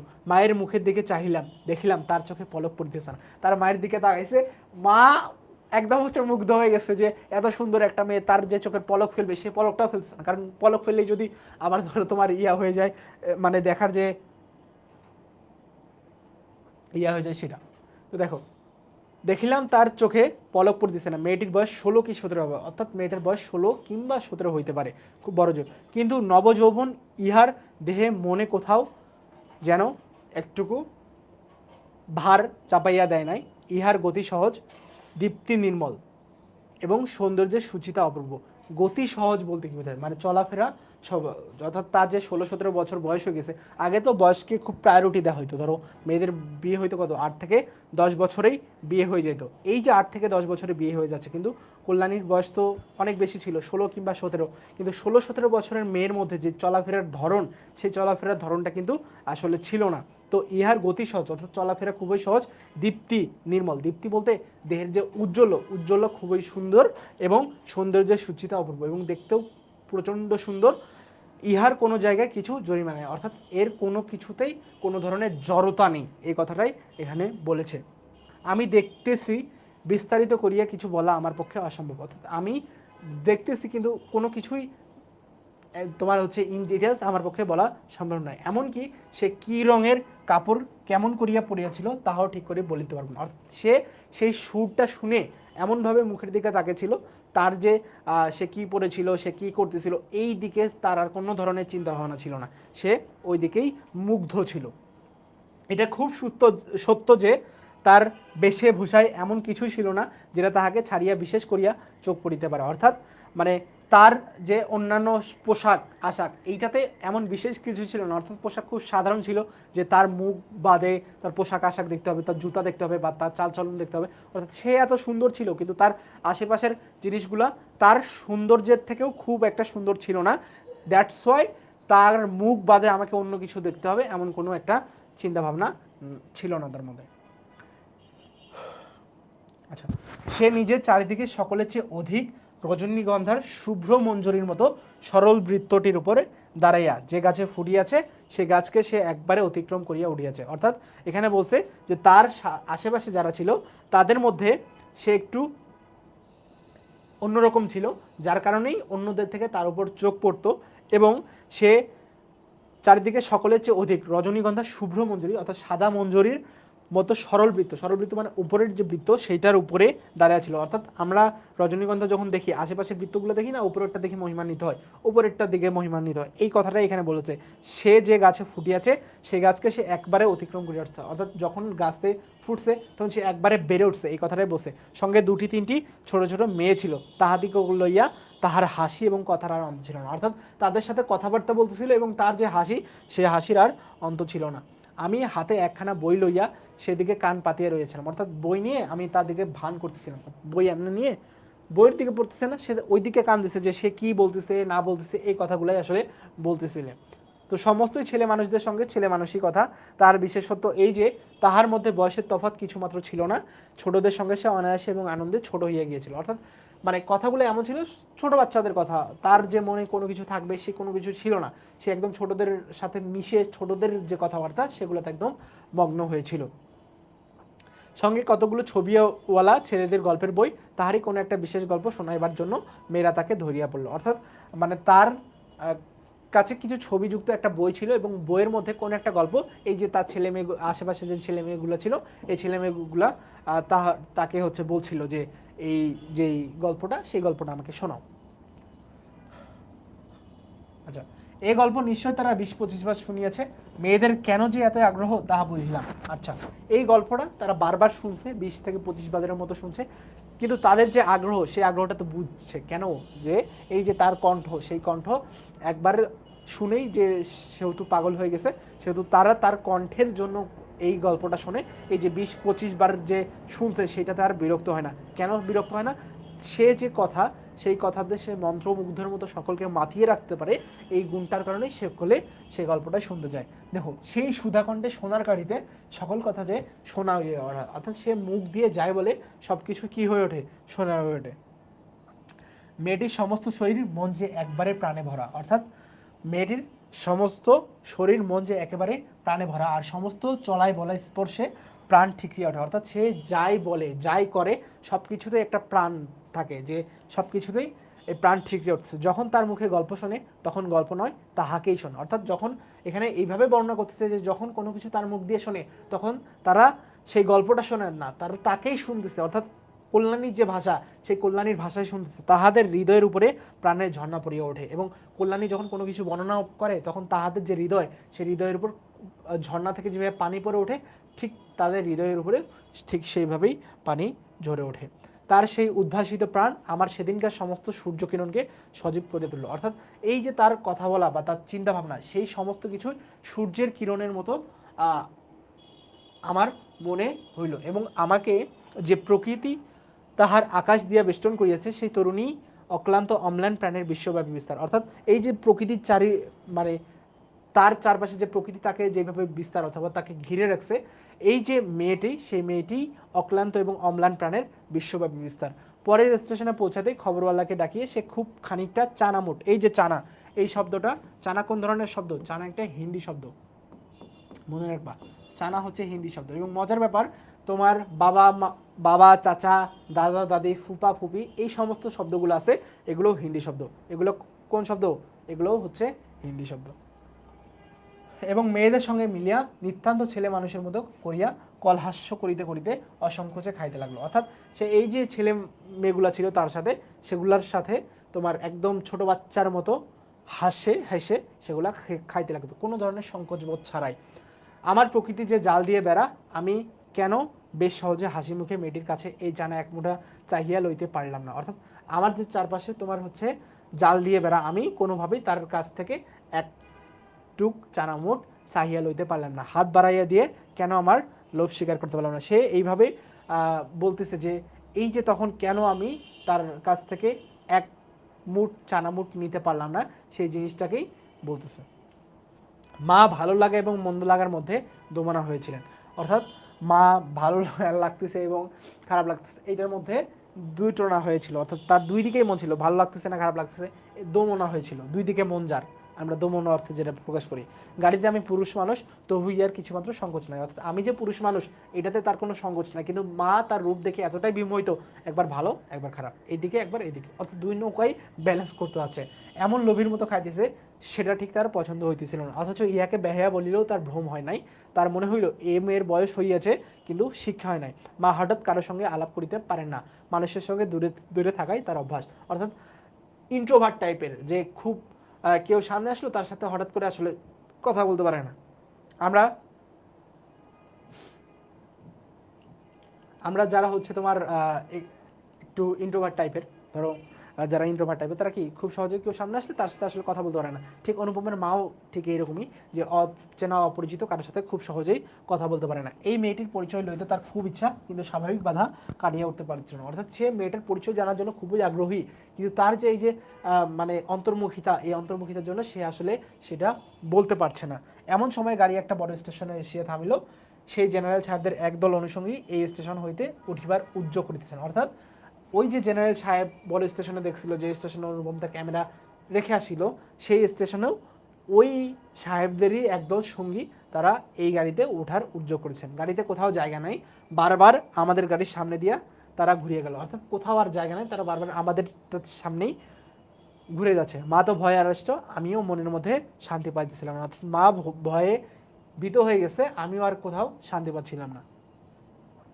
গাড়ি ছাড়িবার অল্পকাল পূর্বে, অর্থাৎ গাড়ি যখন ছাড়বে তার কিছুক্ষণ আগে একজন দেশি রেলওয়ে কর্মচারীর নাম লেখা 2খানা টিকিট গাড়ির 2 বেঞ্চের শেয়ারের কাছে লটকাই দিয়ে আমাকে বলিল, এ গাড়ির 2 বেঞ্চ আগে হইতেই 2 সাহেব রিজার্ভ করিয়া রয়েছেন, আপনাদিগকে অন্য গাড়িতে যেতে হবে।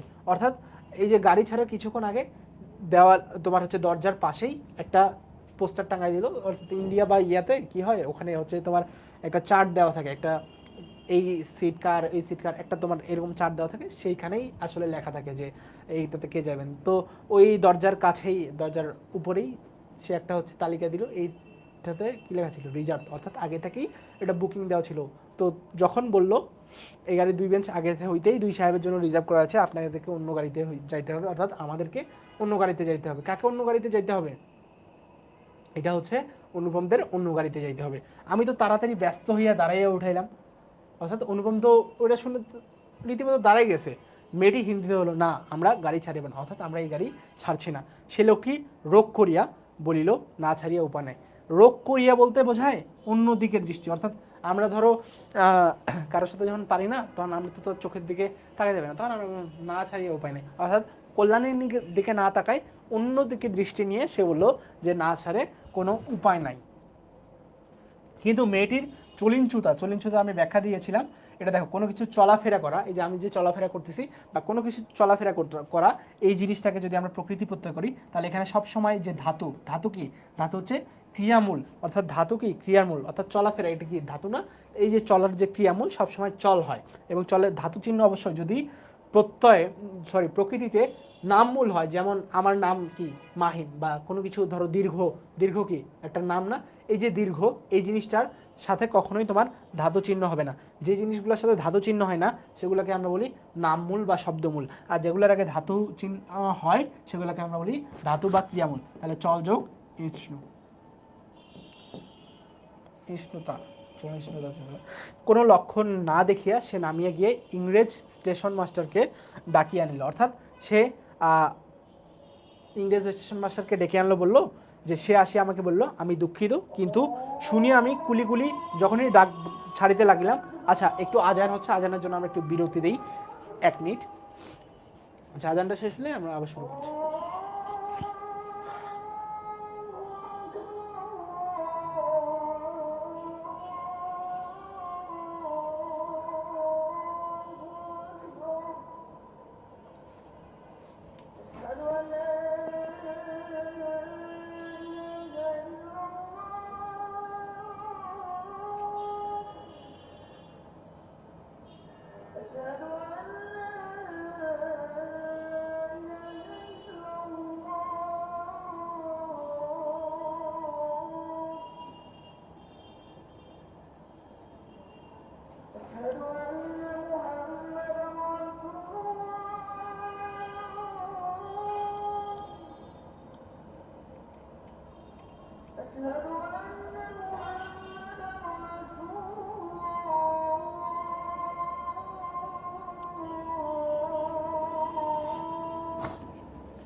আচ্ছা, আমার এখানে আজান শেষ, তো আমরা ক্লাসটা আবার কন্টিনিউ করছি। তো দেখো, আমি কিন্তু দেখতে পাচ্ছি অনেকে শেয়ার দাও নাই, তো তোমরা শেয়ার দিয়ে নিজ নিজ টাইম লাইনে দেখো, এবং শেয়ার যদি না দাও, শেয়ার দিলে অবশ্যই তোমরা হচ্ছে পিডিএফ পাবা, এবং এই পিডিএফটা তোমার এই যে শেয়ারটা দিচ্ছ সেই শেয়ারের উপরেই একজন শেয়ার দিল। তোমরা শেয়ার যারা যারা দাও না, একটু তাদের শেয়ার দিয়ে নাও ভাই, একটু তাদের শেয়ার দিয়ে নাও, আমরা ক্লাসটা শুরু করব। তো দেখো, এখানে আমি হচ্ছে কিছু জিনিস বলে নেই, যে একজন জানতে চাইছে যে হচ্ছে শুধুমাত্র অনলাইনে ক্লাস করে ইয়াতে চান্স পাওয়া যায় না কিনা। দেখো, অনলাইনেও যে জিনিসটা দেয় অফলাইনেও সেই জিনিসটা দেয়, কিন্তু শুধুমাত্র যদি অনলাইনে ক্লাস করো, তাহলে অনলাইনে ক্লাস করলে তুমি অনেক ধরনের বেনিফিট পাও। যেমন তোমার যাওয়া আসার যে সময়, সেই সময়টা লস হয় না, তুমি বাসাতে বসে ইয়া করতে পারো। এবং অনলাইনে করলে কি, তুমি সারা বাংলাদেশের সাথে তখন কম্পিটিশন করতে পারো, বা একটা জায়গার সাথে কম্পিটিশন হয় না। কিন্তু অফলাইনে করলে তুমি শুধু একটা জায়গার সাথেই ইয়ে করতে পারো। কিন্তু এই যে অনলাইনে পড়াশোনা করে যে চান্স পাওয়া সম্ভব, এটার প্রকৃষ্ট উদাহরণ আমি নিজেই। কারণ আমি যখন অ্যাডমিশন দিয়েছিলাম, আমি শুধুমাত্র অনলাইনেই প্রিপারেশন নিয়েছিলাম। তো কথাবার্তা শেষ, আমরা এখন আমাদের পড়াশোনায় ফিরে আসি। যখন, আচ্ছা পরেরটায় যাই। দেখো, বলিয়া সে দ্বারের কাছে দাঁড়াইয়া স্টেশন মাস্টারকে ইংরাজি ভাষায় বলিল। আচ্ছা, তোমরা কেউ কি আমাকে একটু ডিসক্রাইব করতে পারবা, এই যে ইংরাজি, এটা কোন ভাষার শব্দ? কেউ কি বলতে পারবা ইংরেজি কোন ভাষার শব্দ? যে বলতে পারবে তার জন্য একটা প্রাইজ আছে। কেউ যদি বলতে পারো ইংরেজি কোন ভাষার শব্দ, যে বলতে পারবে তার জন্য প্রাইজ আছে। এই গাড়ি হইতে রিজার্ভ করা, এ কথা মিথ্যা। অর্থাৎ এই গাড়ি যে আগে থেকে রিজার্ভ করা, সে কথাটা মিথ্যা বলিয়া নাম লেখা টিকিটটি খুলিয়ে প্ল্যাটফর্মে ছুটে দিল। অর্থাৎ যখনই সে বলল যে এই গাড়িটা যে আগে থেকে রিজার্ভ করা, এটা খুলে সে ফেলাই দিল। ইতিমধ্যে, এই যে ইতিমধ্যে যেই বানানটা দেখতে পাচ্ছ, এই ইতিমধ্যে এই বানানটা ভুল। এটা তোমাদের যদি বানানো আসে, তাহলে বানানটা হবে এমন, ইতোমধ্যে। ইতোমধ্যে আরদালি, আরদালি মানে কি, পিয়ন, বা এটাকে আমরা বার্তাবাহকও বলতে পারি। পিয়ন বা বার্তাবাহক সমেত ইউনিফর্ম পরা সাহেব দ্বারের কাছে, অর্থাৎ দরজার কাছে আসিয়া দাঁড়াইছে, দরজার কাছে আসে দাঁড়াইছে। গাড়িতে সে তার আসবাব উঠাইবার জন্য আরদালিকে প্রথমে ইশারা করেছিল। অর্থাৎ গাড়িতে সে, এই যে পিয়ন, যে সে পিয়নকে, আচ্ছা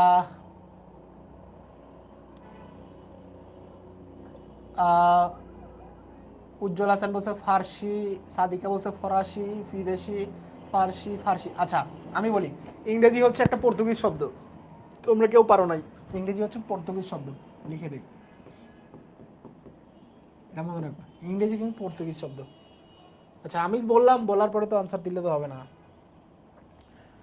আদালিকে প্রথম ইশারা করিয়াছিল, তাহার পরে মেয়েটির মুখ তাকাইয়া, তার মেয়েটির পরে যখনই আসবাবপত্র তোলার জন্য ইশারা করছিল, তারপরেই মেয়েটির মুখের দিকে তাকাইছে। তাকানোর পরে কথা শুনে ভাব দেখিয়ে স্টেশন মাস্টারকে একটু স্পর্শ করিল। এই এমনি স্পর্শ করছে, আমরা যেমন ধরো তোমার বন্ধুকে কোনো কিছু বলতে পারি না, তখন এমনি ডাকি না, তো ঠিক তেমনিও তিনি স্টেশন মাস্টারকে স্পর্শ করিল এবং তাহাকে আড়ালে লইয়া গিয়ে কি কথা কইল জানি না। দেখা গেল গাড়ি ছাড়িবার সময় অতীত হইলেও, অর্থাৎ গাড়ি ছাড়িবার সময় পার হয়ে গেলেও আর একটা গাড়ি জুড়িয়া তবে ট্রেন ছাড়িল। মেয়েটি তার দলবল লইয়া আবার এক পত্তন চানামট, ওই যে চানামট যেমন বলছেন, চানা কোন ধরনের শব্দ? চানা হচ্ছে তোমার হচ্ছে হিন্দি শব্দ, খাইতে শুরু করলো। আর আমি লজ্জায় জানলার বাইরে মুখ বাড়াইয়া প্রকৃতির শোভা দেখতে লাগলাম। কানপুরে, কোথায়? কানপুরে। কানপুরে কে থাকতো? কানপুরে থাকতো হরিশ। কানপুরে গাড়ি আসিয়া থামিল। মেয়েটির জিনিসপত্র বাঁধিয়া প্রস্তুত স্টেশনে একটি হিন্দুস্তানি চাকর। চাকর কোন ধরনের শব্দ বলো? চাকর কোন ধরনের শব্দ? চাকর হচ্ছে ফার্সি শব্দ। চাকর হচ্ছে ফার্সি শব্দ। চাকর হচ্ছে ফার্সি শব্দ। হিন্দুস্তানের চাকর ছুটিয়া আসিয়া ইহাদিগকে, অর্থাৎ এদেরকে নামাইবার উদ্যোগ শুরু করলো। মা তখন আর থাকিতে পারিলেন না, জিজ্ঞাসা করলেন, তোমার নাম কি মা? অর্থাৎ তার মা তো একটু ইন্ট্রোভার্ট টাইপের, প্রথমে সে বলতে পারে নাই, কিন্তু যখন নেমে আসতেছে তখনই প্রশ্ন করে বসলো যে আরদালি। আরদালি হচ্ছে পিয়ন। আরদালির অর্থ হচ্ছে পিয়ন, এবং আরেকটা অর্থ তুমি বার্তাবহও বলতে পারো, যে ওই যে এর কথা ওর কাছে মানে পৌঁছায় দেয় যে সে। মেয়েটি বলল, আমার নাম কল্যাণী। শুনিয়া মা এবং আমি দুজনেই চমকে উঠেছিলাম। তোমার বাবা, তিনি এখানকার ডাক্তার, তাহার নাম শম্ভু আছেন। তাহার পরেই সবাই নামিয়ে গেল। মামার নিষেধ অমান্য করিয়া মাতৃ আজ্ঞা ঠেলিয়া, মাতৃ আজ্ঞা এটা হচ্ছে, দেখো আজ্ঞা, এখানে আজ্ঞাটা প্রাধান্য পাচ্ছে। কার আজ্ঞা? মাতৃর আজ্ঞা। মাতৃর আজ্ঞা। তাহলে এই যে দেখো, এখানেও কি সেম এজ, এখানে র কি, র একটা বিভক্তি। কোন বিভক্তি? ষষ্ঠী বিভক্তি। র কোন বিভক্তি? ষষ্ঠী বিভক্তি। তাহলে ষষ্ঠী বিভক্তি লোপ পায়ে মাতৃ আজ্ঞা হয়েছে, তার মানে এটা কোন সমাস বলো? এটা হচ্ছে ষষ্ঠী তৎপুরুষ সমাস। তারপরে আমি কানপুরে আসিয়াছি, কল্যাণীর বাপ এবং কল্যাণীর সঙ্গে দেখা হইয়াছে, হাত জোর করিয়া মাথা হেট করিয়া, অর্থাৎ মাথা নত করিয়াছি। শম্ভুনাথ বাবুর হৃদয় গলিয়াছে, কল্যাণীর বলে আমি বিবাহ করিব। অর্থাৎ শম্ভুনাথ বাবু মানছে, কিন্তু কল্যাণী বলছে যে আমি বিবাহ করি না। আমি জিজ্ঞাসা করলাম কেন, আমি তাকে জিজ্ঞেস করলাম যে কেন বিয়ে করবেন না, সে বললিল মাতৃ আজ্ঞা, অর্থাৎ মায়ের আজ্ঞা। কি সর্বনাশ, এ পক্ষেও মাতুল আছে নাকি? অর্থাৎ মাতুল বলতে কি, মাতুল বলতে বোঝায় মামা। অর্থাৎ তিনি চিন্তা করতেছে যে এ পক্ষেও কি মামা আছে নাকি। তারপরে বুঝলাম মাতৃভূমি আছে। মাতৃভূমি মানে কি, এটাও ওই যে সেম, এটা হচ্ছে মাতৃর ভূমি মানে কি, এটাও কোন তৎপুরুষ সমাস, এটা হচ্ছে ষষ্ঠী তৎপুরুষ সমাস। সেই বিবাহ ভাঙার পর হইতে কল্যাণী মেয়েদেরকে শিক্ষার ব্রত গ্রহণ করিয়াছে। কিন্তু আমি আশা ছাড়িতে পারলাম না, সেই সুরটি যে আমার হৃদয়ের মধ্যে আজও বাজিতেছে, সে যেন কোনো ওপারের বাসী আমার সংসারের বাহির হইতে আসিল, সমস্ত সংসারকে বাহিরে ডাক দিল। আর সেই যে রাত্রির অন্ধকারে আমার কানে বাজিয়াছিল জায়গা আছে, সে যে আমার চিরজীবনের গানের ধোঁয়া হইয়া রইল, অর্থাৎ গানের সুর হয়ে রইল। তখন আমার বয়স ছিল 23, এখন হইয়াছে 27। অর্থাৎ বিয়ের সময় আমরা অনুপমের বয়স কত দেখতে পাই, বিয়ের সময় আমরা অনুপমের বয়স দেখতে পাই হচ্ছে 23 বছর, এখন দেখতে পাই 27 বছর। এখনও আশা ছাড়ি নাই, কিন্তু মাতুলকে ছাড়িয়েছি, মানে মামাকে ছাড়িয়েছি, নিতান্ত এক ছেলে বলিয়া মা আমাকে ছাড়িতে পারে না। অর্থাৎ সে মামাকে ছাড়ছে, কিন্তু আমি মায়ের এক ছেলে বলে মা আমাকে ছাড়তে পারে না। এখন দেখো এখানে আমরা একটু বয়স নিয়ে আলোচনা করি, বয়স নিয়ে আলোচনা করি। তাহলে প্রথমেই কার বয়স দেখবো, প্রথমেই আমরা যদি কল্যাণীর বয়স দেখি, প্রথমেই কল্যাণীর বয়স। কল্যাণীর বয়স তখন বিয়ের সময়, এখানে দেখো সময়, কোথায় সময়, বিয়ের সময়, বিয়ের সময়। আর এটা হচ্ছে গল্পের সময়। ওকে, আমরা গল্পের সময় যদিও দেখতে পাই না। আচ্ছা দেখো অনুপমের বয়স আমরা জানি, অনুপমের বয়স কত, অনুপমের বয়স হচ্ছে বিয়ের সময় ছিল 23, এখন হচ্ছে 27। তার মানে ডিফারেন্স কত, 4 বছর। তাহলে অনুপমের বিয়ে, কল্যাণীর বিয়ের সময় বয়স কত ছিল, 15। তাহলে এখন বয়স কত হওয়া উচিত, এখন বয়স হওয়া উচিত 19। তাহলে মামা আমার থেকে বছর 6 বড়। তাহলে এখানে মামার বয়সটা যদি একটু দেখি, তাহলে মামার বয়স দেখো, তাহলে 23-এর সাথে 6 যোগ করো, কত হচ্ছে, 6 আর 3 9, 29 বছর। অর্থাৎ বিয়ের সময় মামার বয়স ছিল 29 বছর, আর গল্পের সময় মামার বয়স কত ছিল, 27, আর 6 এদিকে 3 ওদিকে 3, 33। আচ্ছা তাহলে দেখো এই হচ্ছে তোমার বিভিন্নভাবে তোমাকে ঘুরে এই গল্পের না ক্লাস হয়েছে। আচ্ছা এই গল্পের ক্লাস হয়েছে একটা, ওইটা ছিল পার্ট 1, এটা হচ্ছে পার্ট 2। অর্থাৎ দেখো মামার তখন বয়স কত ছিল, 29, আর এটা হচ্ছে 33। ওকে, তোমরা মনে করে দিচ্ছ আমি বিবাহের আশা করি। এখানে অনুপম এইভাবে বলতেছে যে তোমরা মনে করতেছো যে আমি যে কল্যাণীর পিছনে গেছি বা কল্যাণীর মাতুলকে ছাড়ছি, সব কিছুই ছাড়ছি, এটা কি আমি বিয়ের আশার জন্য করতেছি? না, কোনো কালেই না। অর্থাৎ কোনো সময়েই আমি বিয়ের আশা করি নাই। আমার মনে আছে কেবল সেই এক রাত্রির অজানা কণ্ঠের মধুর সুরের আশার জায়গা আছে। তো আমার মনে একটা জিনিসই আছে, ওই যে রাত্রে শুনছিলাম যে জায়গা আছে, ওই জিনিসটাই আছে, নিশ্চয়ই আছে, নইলে দাঁড়াবো কোথায়। অর্থাৎ জায়গা আছে, নাহলে কোথায় দাঁড়াবো। তাই বছরের পর বছর যার আমি এইখানেই আছি। অর্থাৎ বছরের পর বছর আমি কোথায় আছি, কল্যাণীর কাছেই আছে, কানপুরে আছে। দেখা হয়, সেই কণ্ঠ শুনি যখন সুবিধা পাই, কিন্তু তার কাজ করিয়া দেয়। আর মন বলে এই তো জায়গা পাইয়াছি, ওগো অপরিচিতা তোমার পরিচয়ের শেষ হইল না। অর্থাৎ অনুপম এখানে বলছে ওগো অপরিচিতা, অর্থাৎ তোমার যে পরিচয়, সেই পরিচয়। আচ্ছা এখানে একজন রানু নামে একজন প্রশ্ন করছে যে কিন্তু কল্যাণীর বয়স 16-17 বছর বলা হয়েছে। আচ্ছা দেখো 16-17 যখন বলা হয়েছে, ওই যে ওখানে বলা হয়েছে যে 1 বছর পার হয়েছে তারপরে তীর্থে গেছে, তাহলে 1 বছর যদি পার হয় তাহলে বয়স কত হবে, 16-17ই তো হবে। ঠিকই তো আছে, কিন্তু বুঝছো এমএসটি রানু কথাটা বুঝছো এবার? যখন গল্পটা বর্ণনা করতেছিল, মানে যখন তীর্থে যাচ্ছিল বা কল্যাণীর সাথে দেখা হয়েছিল, তখন তার বয়স 16-17। কিন্তু যখন অনুপম গল্পটা বর্ণনা করতেছে, তখন তার বয়স কত, তখন তার বয়স হচ্ছে 19। শেষ হলো না, শেষ হইবে না, কিন্তু ভাগ্য আমার ভালো, এই তো আমি জায়গা পাইয়াছি। আচ্ছা এরপরে আমরা মোস্ট ইম্পর্টেন্ট যেটা, সেটা আমরা চরিত্র বিশ্লেষণের দিকে আসি। অর্থাৎ তোমাকে আমি বলেছিলাম যে আমরা এখানে 2 ধরনের চরিত্র দেখতে পাবো, একটা মেইন ক্যারেক্টার দেখতে পাবো, এটা হচ্ছে সাব ক্যারেক্টার দেখতে পাবো। তো আমরা যদি ক্যারেক্টারগুলো দেখি,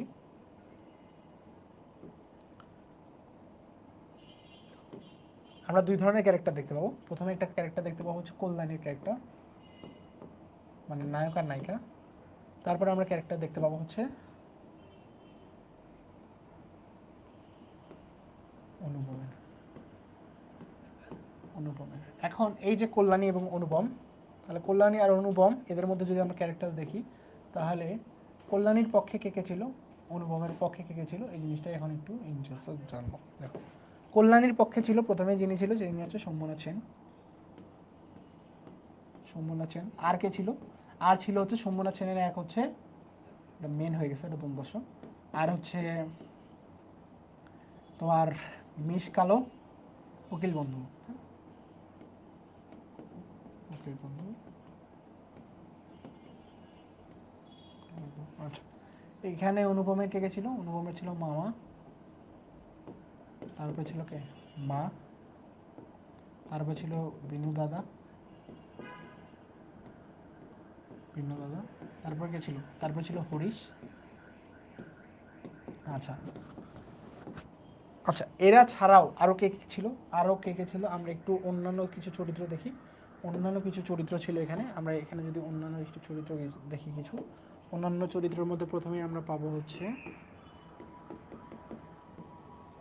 প্রথমে দেখো, প্রথমে ছিল হচ্ছে স্যাকরা, তাই না? স্যাকরা ছিল। তারপরে কে ছিল? জেনারেল ছিল, স্টেশন মাস্টার ছিল, স্টেশন মাস্টার ছিল। তারপরে আর কে ছিল? কুলি ছিল। তারপর আর কে ছিল? আর ছিল হচ্ছে স্যাকরা, জেনারেল, স্টেশন মাস্টার, কুলি, সাহেব। এই হচ্ছে ক্যারেক্টারিস্টিক্স। আমি এসএসসি 25, হ্যাঁ 25-এর জন্য এটা করতে পারবা। এখন দেখো চরিত্র বিশ্লেষণ, অনুপম। আচ্ছা দেখো, দেখতে পাচ্ছো অনুপমকে দেখে তোমাদের কারো কারো মতো লাগতেছে? অনুপম তোমাদের কারো মতো এমন কি মনে হচ্ছে? দেখো তো কারো মতো লাগতেছে অনুপমকে? আচ্ছা, অনুপমকে নিয়ে যে বলি, অনুপম প্রথমেই আমরা যেটা বলতে পারি, অনুপম হচ্ছে একটা ব্যক্তিত্বহীন। কেমনে ব্যক্তিত্বহীন? এই যে অনুপমকে যখন অনুপম তার নিজের যে কথাবার্তা, সেই নিজের কথাবার্তা কোনোভাবেই উপস্থাপন করতে পারে না। সে সবসময় অন্যের উপর নির্ভরশীল হইতো। অর্থাৎ যখন যে এই যে কথাটা বিয়ে, তার নিজের বিয়ে সংক্রান্ত কথা হচ্ছে, এবং সেই বিয়ে সংক্রান্ত কথাবার্তা যে বলবে, সেই বিয়ে সংক্রান্ত কথাও সে মুখ ফুটে বলতে পারতো না। এই জন্য হরিশকে বলতো কি, যে মামার কাছে পারিয়া দেখো, অর্থাৎ মামার কাছে বলে দেখো যে হইলেও হইতে পারে। এই যে পরনির্ভরতার প্রতীক, অর্থাৎ অন্যের প্রতি পরনির্ভর হয়ে থাকে। পুরো সজ্জিত গুণের অভাব, অর্থাৎ যখন ওই যে পুরুষাচিত গুণ কিভাবে অভাব আমরা দেখতে পাই, যে যখন কুলিরা তার এখানে জিনিসপাতি আনলো, কিন্তু সে এতটাই অক্ষম, সেই জিনিসগুলোও সে নিয়ে যেতে পারছিল না, এগুলোও কল্যাণী নিয়ে গেছিল, এটা আমরা দেখতে পাই। তার ফলে আমরা কি অনুপমের এই ক্যারেক্টারিস্টিক্স কি কি বলতে পারি? অনুপম হচ্ছে অনুপম কি? অনুপম হচ্ছে,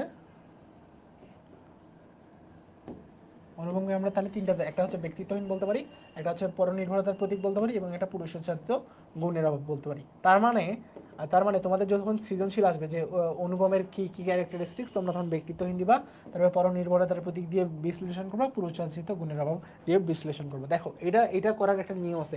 তোমরা সৃজনশীলে কিভাবে হাইয়েস্ট মার্ক পাবা? ধরো ঘ নাম্বারে বলা হচ্ছে যে উপরের এই এ বা এ, আচ্ছা তোমাদেরকে আমি একটা উদাহরণ দিয়ে দেখাই, সৃজনশীলের সাথেই দেখাই উদাহরণ।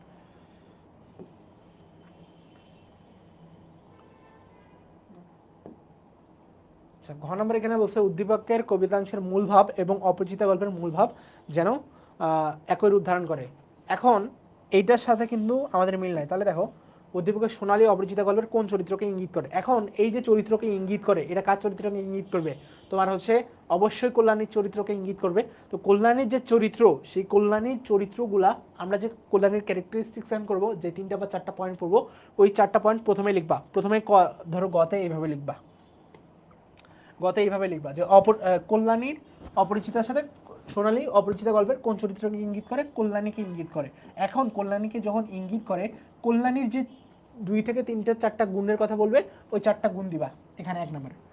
যখনই এই 4টা গুণ দিবা বা ওই 4টা কথাকে এক লাইনে লিখবা, দেখবা যে তোমার যে হচ্ছে খাতা কাটবে, তার আগে তোমার ওই খাতার দিকে, তোমার ওই লাইনটার দিকে ফোকাস হবে, তারপর নিচে কি লিখছো। যখনই তুমি এই কল্যাণীর যে পুরো ক্যারেক্টারিস্টিক, সেটাকে একটা ওয়ার্ড বা 2টা ওয়ার্ড বা 3টা ওয়ার্ডে লিখতেছো, তখন কিন্তু যে তোমার খাতা কাটবে, সে তোমার খাতা থেকে বিমোহিত হয়ে যাবে, শিওর।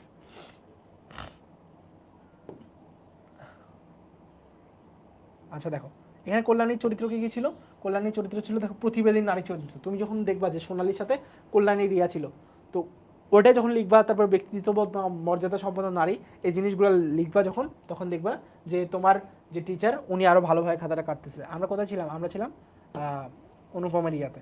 দেখো তো ব্যক্তিত্বহীন বা পরনির্ভরতার প্রতীক পুরুষাচিত গুণের অভাব, এটা অনুপমের জানলাম। তারপরে মামার কি দেখো, মামা হচ্ছে প্রথমে যেটা ছিল, মামা হচ্ছে একদম প্রচন্ড পরিমাণে যৌতুক লোভী ছিল, প্রচন্ড পরিমাণে যৌতুক লোভী ছিল, আত্মমর্যাদাহীন। আত্মমর্যাদাহীন কিভাবে, সে যে পরের সোনার আশা করছে, এটাই তো অনেক লোভী।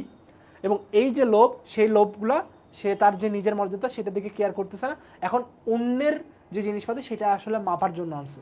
এবং এই যে যখন আমরা কি দেখি, ধরো নিজের কোনো কিছু আছে, সেই জিনিসটাকে আমরা ইয়া করতেছি না, আমাদের থেকে অন্যকে ছোট করে দেখি, বা হচ্ছে তার যে জিনিসগুলো সেগুলোকে আমরা অযাচিত বা হচ্ছে অযাচিতভাবে সেগুলোকে নিতে যাই, তখন কি তোমার নিজের মধ্যে যে আত্মসম্মান সেটার অভাব আছে। যখন নিজের আত্মসম্মানের অভাব থাকে তখন তাকে আমরা কি বলি, আত্মমর্যাদাহীন।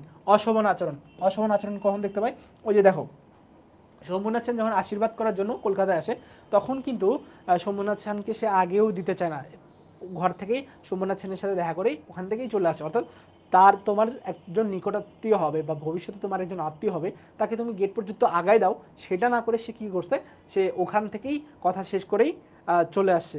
মামা এত বৃদ্ধ কেন, আচ্ছা মামা এত বৃদ্ধ কেন, ও একটু লোভে পড়ে বৃদ্ধ হচ্ছে। অনেকে আছে না, দেখো যে বয়স কম কিন্তু বৃদ্ধ হয়ে গেছে। এখন দেখো পার্শ্ব চরিত্র কে কে ছিল, এখানে আমরা পার্শ্ব চরিত্র দুইজনকে নিয়ে আলোচনা করব। দুইজনকে নিয়ে আমরা যদি পার্শ্ব চরিত্র আলোচনা করি, একটা হচ্ছে বিনু দাদাকে নিয়ে আলোচনা করবো, একটা হচ্ছে হরিশকে নিয়ে আলোচনা করব। তাহলে বিনু দাদা, হরিশ, আর একজনকে নিয়ে আলোচনা করা যায়, সেটা হচ্ছে এই যে অনুপমের মা,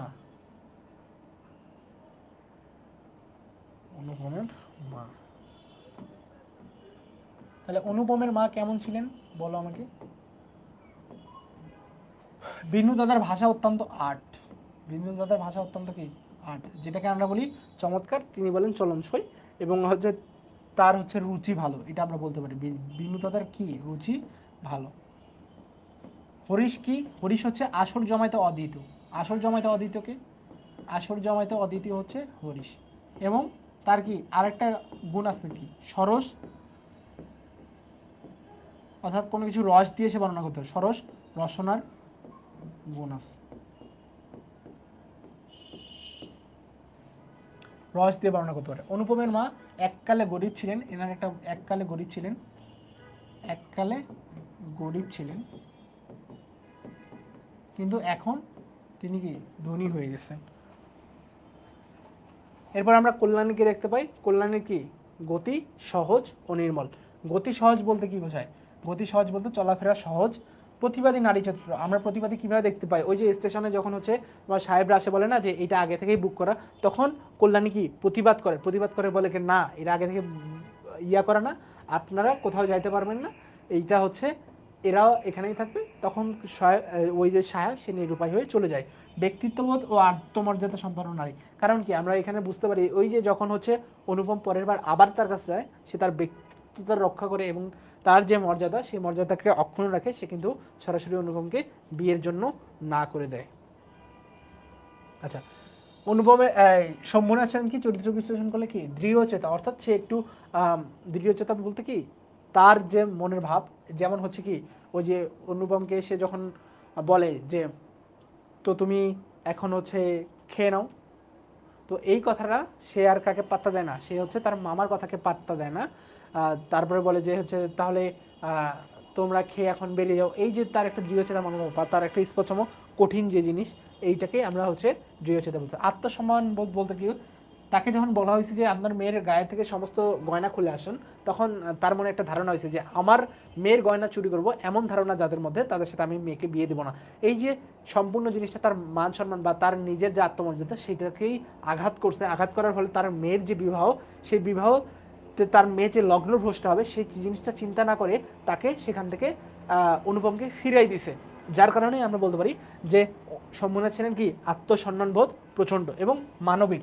মানবিক আমরা কিভাবে বলতে পারি, যখন অনুপম তার নিজের ভুল বুঝতে পারছে, ভুল বুঝতে পারার পর আবার শম্ভুনাথ সেনকে যে বলছে যে আচ্ছা আমার তো একটা ভুল হয়ে গেছিল, তো আমি আবার কল্যাণীকে বিয়ে করতে চাচ্ছি, হ্যাঁ সব কিছু হাত জোর করে মিনতি করে বলছে, শম্ভুনাথ সেন কিন্তু তখন তার কথায় রাজি হয়েছিল এবং কল্যাণীকে বিয়ের জন্য প্রস্তাব কল্যাণীর কাছে গেছিল, কিন্তু কল্যাণী পরে তার নিজের যে ব্যক্তিত্ববোধ বা আত্মমর্যাদা সেটার জন্য তিনি না করতেন, বাট শম্ভুনাথ সেন কিন্তু অনুমতি দিয়েছিলেন।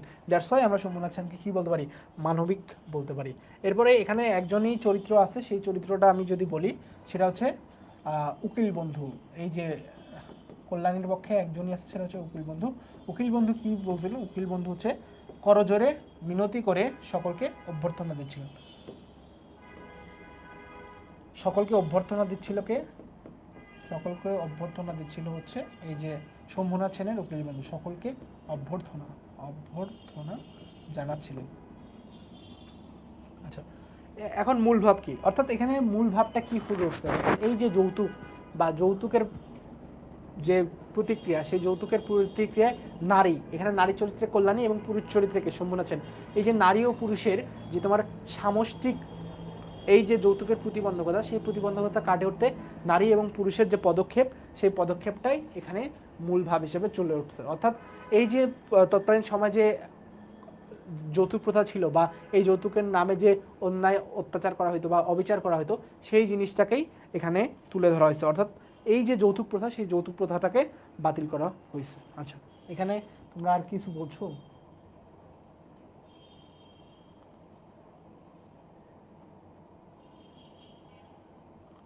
আচ্ছা, আমরা একটু এমসিকিউ সলভিং এ যাই।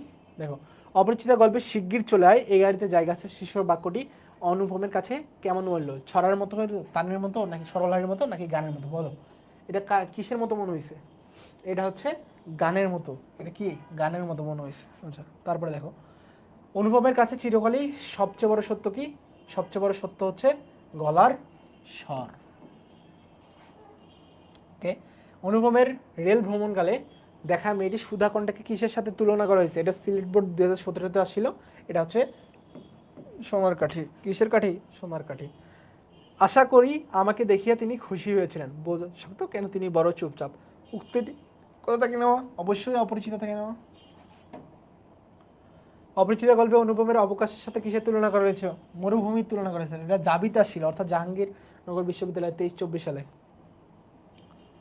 সিকিউ সলভিং এ যাই। দেখো, এখানে বলছে কারো ঘর ভাঙে ঝড়ে, কারো সংসার পড়ে যায় যৌতুকের আগুনে, কেউ কারে হায় হায় বাপ মা কাঁদে। অর্থাৎ কেউ যখন হায় হায় করে তখন কি বাবা মা কাঁদে। মেয়েকে বিয়ে দিতে হয় পরে যৌতুকের ফাঁদে, অর্থাৎ মেয়েকে যৌতুকের ফাঁদেই বিয়ে দিতে হয়। করবে না বিয়ে, সোনালী নিজেকে করে পণ্য, এটা তার পণ সোনালী জীবনের জন্য। অর্থাৎ এখানে বলছে যে এই যে আগে যে যৌতুকের জন্য হাহাকার, এই জন্য সোনালী পণ করছে যে সে নিজেকে পণ্য করবে না। অর্থাৎ সে যে একটা পণ্য, সেই পণ্যটা যখন অন্যকে দেওয়া হচ্ছে তার বিনিময়ে তো সে টাকা দিচ্ছে, পণ্যটার সাথে তো টাকা দিচ্ছে। তো সোনালী নিজেকে পণ করেছে যে সে তাকে পণ্য করবে না এবং সে এই জন্য বিয়েও করবে না। দেখো, কল্যাণী কোন স্টেশনে নেমেছিল? কল্যাণী কোথায় নেমেছিল? কানপুরে নেমেছিল। এটা চট্টগ্রাম বোর্ড 17 সালের প্রশ্ন। কিন্তু ভাগ্য আমার ভালো, এই তো আমি জায়গা পেয়েছি, বক্তার এমন অনুভূতির কারণ বুঝিয়ে বলো। অর্থাৎ এখানে সে তার মনে জায়গা না পেলেও সে তার আশেপাশে থাকার যে অনুভূতি, সেই জিনিসটা পাইছে, এইটাই এখানে তুমি ডিটেলসে লিখবা। এটা তো আমি তোমাকে বুঝাইলাম। আর উদ্দীপকের কবিতাংশের মূল ভাব, অর্থাৎ এখানে কি যৌতুকের বিরুদ্ধে বা যৌতুকের বিরুদ্ধে সোনালীর যে একটা হচ্ছে তোমার প্রতিক্রিয়া বা সোনালীর যে এটার বিরুদ্ধচারণ, সেই জিনিসটা কিন্তু আমাদের অপরিচিতার যেমন হচ্ছে যখন তার বিয়ে ভেঙে যায়, সেই বিয়ে ভেঙে যাওয়ার কারণ কি? যৌতুক ছিল। কারণ কি? সোনার ভার কম হবে না বেশি হবে, এইটা স্যাকরাকে দিয়ে আগে মূল্যমান বা মূল্যায়ন করা হচ্ছিল। এই জিনিসটাই শম্ভুনাথ সেনও পছন্দ করে নাই এবং কি একই সাথে কল্যাণীও পছন্দ করে নাই। পরবর্তীতে যখন কল্যাণীর কাছে যাওয়া হয়, কল্যাণীর সেই মাতৃ আজ্ঞা, অর্থাৎ যে সমস্ত নারী যৌতুকের এই প্রচণ্ড বলয়, এই যে খারাপ বলয় বা এই খারাপ জিনিসের প্রতি যাদের বিয়ে ভেঙে গেছে, তাদেরকে নিয়ে যে কাজ করছেন, এই জিনিসটাই আমাদের মূল ভাব একই উদ্ধারণ করতেছে। অর্থাৎ যৌতুকের বিরুদ্ধবাদ এই কবিতাংশ এবং গল্প দুইটাই হচ্ছে কি মূল কাহিনী কি তোমার যৌতুকের বিরুদ্ধবাদ, সেই জিনিসটা একই রূপ ধারণ করেছে। এবং এখানে কি নিয়ে আলোচনা করতে হবে? আচ্ছা, এখানে কি বলছে? প্রশ্নের নাম্বার দেওয়া থাকলে উত্তর দিতে সুবিধা হয়। আশা করি পরবর্তীতে প্রত্যেকটা না প্রশ্নের উত্তর। আচ্ছা, ঘয়ের হচ্ছে 4 মার্ক, গয় তো 3 মার্ক, এইভাবে দেওয়া আছে। আচ্ছা, এটা এটা এটা দিয়ে দেওয়া হবে, সমস্যা নাই। এটা হচ্ছে 4 মার্ক, ওটা 3 মার্ক। আমি বলি, এটা হচ্ছে 4 মার্ক, ঘ 4, গ 3, খ হচ্ছে 2, আর এটা কত? 1। এখন এমসিকিউ এটা হচ্ছে পুরো পুরো তোমার হচ্ছে যে অপরিচিত আছে সেই পুরোর একটা অপরিচিতার ওভারভিউ। যেমন মেয়ের বাবা পশ্চিমে কি অবস্থায় থাকেন, তো চট্টগ্রাম বোর্ড 2023 সালে আসিল, কি অবস্থায় থাকেন, গরিব গৃহস্থের মতো থাকেন। মামার মন ভার হওয়ার পেছনে অন্তর্নিহিত কারণটা কি ছিল, সিলেট বোর্ড 2022, এখানে কি মামা কন্যার বয়স বেশি শুনে, তাহলে কন্যার বয়স বেশি হবে। ওকে। অনুপমের হাত জোরে মাথা হেট করায় কার হৃদয় গলেছে, কার হৃদয় গলেছে বলো।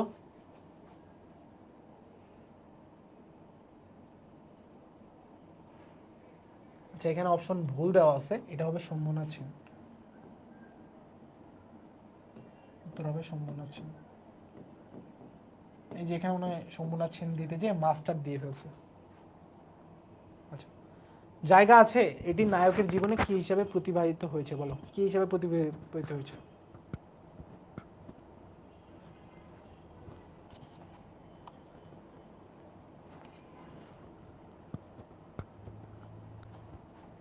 চিরজীবনের গানের ধোয়া। আচ্ছা কত বছর ধরে অনুপম কল্যাণীর পাশে অবস্থান করছে, দেখো কত বছর ধরে, এখানে কিন্তু কৌশল আছে। দেখো তখন কল্যাণীর বয়স তোমরা ওই যে একজন বলছি না যে 16 বা 17 বছর, ঠিক আছে, তখন অনুপমের বয়স কত ছিল, 1 বছর যেহেতু হয়ে গেছে, 1 বছর হয়ে গেছে মানে কত, তখন 23, 24 বছর।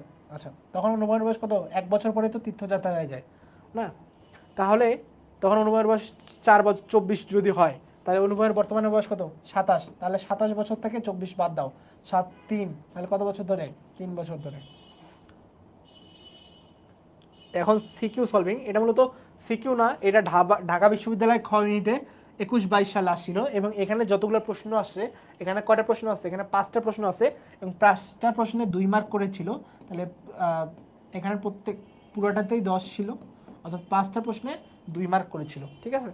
দেখো এখানে বলছে চিরকাল গলার স্বর আমার কাছে বড় সত্য, রূপ জিনিসটি বড় কম নয়, কিন্তু মানুষের মধ্যে যা অন্তরতম অনির্বচনীয়। দেখো আমরা প্রথম প্রশ্ন যেটা অন্তরতম অনির্বচনীয় শব্দদ্বৈতের মাধ্যমে কতক্ষণ বিষয়টিকে নির্দেশ করেছেন, এখানে অন্তরতম এবং অনির্বচনীয় যেটা, সেটা দিয়ে এই যে পবিত্র মন, সেই পবিত্র মনকেই কিন্তু আসলে নির্দেশ করা হয়েছে, এই জিনিসটা এখানে বলছে। আচ্ছা দেখো এক চক্ষু লণ্ঠন। আচ্ছা ঢাকা বিশ্ববিদ্যালয়ের এই প্রশ্নটা তোমার সলিউশন করার একটা ভালো ওয়ে আছে। ওয়ে কি, দেখো ঢাকা বিশ্ববিদ্যালয়ে তো খুব জায়গা কম এবং এত বেশি সময় পাওয়া যায় না, এই কারণে তোমরা কি করবা, প্রথমেই অন্তরতম অনির্বাচনীয় পুরোটা পড়ার সময় নাই, তুমি যেখানেই অন্তরতম অনির্বাচনীয় পড়বা, তারপরে দেখবা যে অন্তরতম অনির্বাচনীয় আছে, এটা উত্তর করা শুরু করবা। এভাবে ঢাকা বিশ্ববিদ্যালয়ের খ ইউনিটের প্রশ্নের উত্তর করতে হবে। তুমি পুরোটা পড়ার সময় নাই, তুমি আগে ক নাম্বার, গ নাম্বার, গ নাম্বার, ঘ নাম্বার প্রশ্ন, উ নাম্বার প্রশ্ন পড়বা, পড়ার পর দেখবা যে কোন জায়গায় কোনটা আসে, তাহলে অন্তরতম অনির্বাচনীয় এইটা এই পর্যন্ত জায়গা পাইছে, তার মানে এই পর্যন্ত পড়ার পরে আমরা 1 নম্বরের অ্যান্সারে চলে যাব। তাহলে অন্তরতম অনির্বাচনীয় বলতে কি বোঝায়, পবিত্র মানব হৃদয়কে বোঝাইছে, আর এখানে তার সাথে অর্থাৎ এই যে অপরিচিতার কণ্ঠের সাথে, অর্থাৎ কণ্ঠটা খুবই মনোমুগ্ধকর ছিল, এবং এইটা দিয়ে সে তার রূপকেও বর্ণনা করতে পারছে, এবং কণ্ঠস্বরই অনুপমের কাছে খুব একটা বড় জিনিস, যেটা অনুপম মনে করে যে কণ্ঠ যদি ভালো হয় তাহলে তার মনও ভালো হয় এবং তার চেহারাও সুন্দর হয়, এই জিনিসটাই বর্ণনা করে দিবা। খ নম্বরে কি বলছে, এক চক্ষু লণ্ঠন, এক চক্ষু লণ্ঠন ওই যে যেটা বুঝাইছিলাম, এই যে এইটা দিয়ে ধরো চারদিকে বন্ধ এবং একদিকে খোলা, এবং এইটা লিখলে তুমি 2 মার্ক পাবে না, সাথে এক চক্ষু লণ্ঠন কি করা হয়তো, রেলের সিগন্যালে ব্যবহার করা হতো, এবং এইটাই বলা হয়েছে। সে যেন এই তারাময়ী রাত্রির মতো, উক্তিটির তাৎপর্য ব্যাখ্যা করো। অর্থাৎ তারাময়ী রাত্রির মতো বলতে কি বোঝাইছিল, যে তার কাছে তো সবকিছুই অপরিচিত, কিন্তু তার কাছে শুধু ওই তারাটা পরিচিত, ঠিক তেমনি বাঙালি মেয়ের কণ্ঠস্বর অনুপমের কাছে পরিচিত, এবং এই যে বাঙালি মেয়ের কণ্ঠস্বর, সেই কণ্ঠস্বরটা, এই কণ্ঠস্বরের মাধ্যমেই একটা বাঙালি মেয়ের সৌন্দর্য সে বুঝতে পারছিল, সেই জিনিসটা এখানে ব্যাখ্যা করে দিতে হবে। তারপরে দেখো কথক কাকে তুমি সম্বোধন করেছেন, এখানে কথক এই যে অপরিচিত যে কল্যাণীর যে কণ্ঠ, সেই কণ্ঠ সুধাটাকেই তুমি বলে সম্বোধন করেছেন। অনুচ্ছেদটিকে কণ্ঠস্বর কিভাবে মহিমান্বিত করা হয়েছে, অর্থাৎ কণ্ঠ যেভাবে প্রেমে পড়ে গেছে সেই জিনিসটা এখানে বললেই আমাদের হয়ে যাবে। দেখো আমাদের এই যে পুরো অংশ, অর্থাৎ পার্ট 1 এবং পার্ট 2 মিলে পরীক্ষা হবে আগামী 19 ডিসেম্বর 2024, অর্থাৎ আগামীকালকে বৃহস্পতিবার, এবং সময়টা হচ্ছে সন্ধ্যা 7:30 থেকে 8:30-এর মধ্যে কিন্তু পরীক্ষা হয়ে যাবে। এর মধ্যে যে কোনো 20 মিনিট তোমরা কিন্তু এই পরীক্ষাটা দিতে পারবা, যে কোনো 20 মিনিট। এবং এই পরীক্ষায় যারা যারা উত্তীর্ণ হবে তারা এই যে আমার এই টি শার্টটা যেটা পরিধান করে আসি, এবং এই যে সুন্দর যে তোমার হচ্ছে ইয়াটা দেখতে পাচ্ছ, ডায়েরি, সেই ডায়েরি এবং টি শার্টটা কিন্তু তোমরা পেয়ে যাবা। তো আজকে এই পর্যন্তই, তোমার হচ্ছে পরবর্তী অংশে তোমাদের সাথে দেখা হবে। তো তোমাদের কার এ পর্যন্ত কার কি সমস্যা আমাকে একটু জানাও, এ পর্যন্ত কার কি সমস্যা। এবং এবং আমরা আরেকটা কথা বলছিলাম যে আমাদের প্রত্যেকটা ক্লাসে যারা যারা নোট দিবে এবং সবগুলো নোট মিলে আমরা একত্রে প্রকাশ করব। এবং নোট এবং রিভিউ সহ আমাদের যে আর্টস অ্যান্ড কমার্স পাঠশালা, তোমরা দেখতেছো যে আমাদের যে পোস্টটা পিন করা আছে, সেই পিন পোস্টে আমাদের গ্রুপের লিঙ্ক দেওয়া আছে, সেই গ্রুপে তোমরা জয়েন হয়ে যাও এবং গ্রুপে তোমরা হচ্ছে ক্লাসের রিভিউ সহ নোট জমা দিবা। এবং এই নোটের মাধ্যম থেকে যারা সেরা নোট হবে তাদেরকে কিন্তু আমরা পুরস্কৃত করব। তো আজকের অধ্যায় সম্পর্কে বা আজকের এই অধ্যায় নিয়ে কারো কোনো ধরনের প্রশ্ন থাকলে আমাকে একটু জানাবা, কারো কোনো ধরনের প্রশ্ন থাকলে জানাবা, এবং ক্লাসটা কেমন লাগলো একটু আমাকে তাড়াতাড়ি জানাও। কারো কোনো প্রশ্ন নাই অপরিচিতা সম্পর্কে? প্রশ্ন কেমন হবে, কোথা থেকে আসবে, কি হবে? যদি কারো কোনো ধরনের প্রশ্ন থাকে তাহলে আমাকে একটু জানাও, না হলে আমি কিন্তু ক্লাস শেষ করে দেব। দেখি,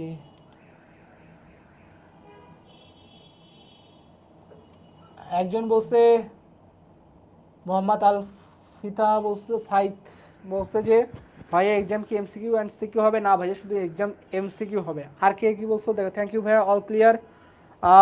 আশা করছি তোমরা, থ্যাংক ইউ ভাইয়া। আচ্ছা, এক্সাম শুধু সিকিউ হবে, সিকিউ যারা পারবে তাদেরকেও এই টি শার্ট দেওয়া হবে আর সঙ্গে একটা ডায়েরি দেওয়া হবে। আচ্ছা, কল্যাণী পার্ট এর উপর কালকে পরীক্ষা হবে কি? হ্যাঁ, সব কিছুই হবে। একজন বলছে আলহামদুলিল্লাহ ভালো ছিল ক্লাসটা, thank you thank you thank you. আচ্ছা আচ্ছা, নোট জমা দিও, ক্লাস ভালো লেগেছে, ওকে থ্যাংক ইউ। নোট জমা দিবা, অবশ্যই নোট জমা দিবা। নোট দিলে তোমাদের পরীক্ষায় না পারলেও নোটের মাধ্যমে পুরস্কার পেয়ে যেতে পারো। আচ্ছা, নোটের মাধ্যমে কিন্তু পুরস্কার পাওয়ার সম্ভাবনা আছে। একজন বলছে থ্যাংক ইউ ভাইয়া, welcome, you are most welcome. তোমাকেও ক্লাসটা এতক্ষণ ধরে করার জন্য থ্যাংক ইউ। অলমোস্ট 1 ঘন্টা 35 মিনিটের একটা ক্লাস, অনেক লং টাইমের একটা ক্লাস, তো তোমাকেও ধন্যবাদ।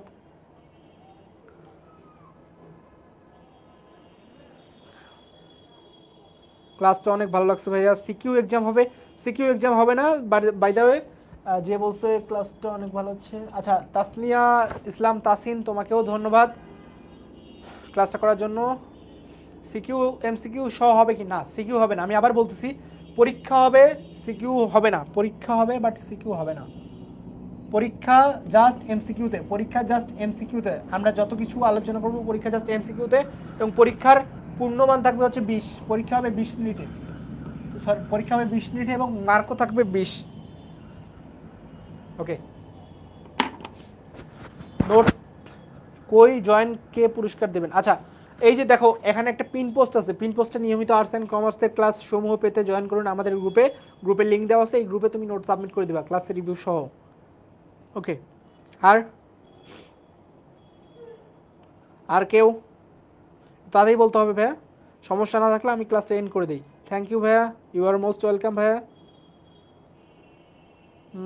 আচ্ছা, আমি আর 2-1টা কমেন্ট নিব, তারপরে আমি ক্লাস এন্ড করতে আছি।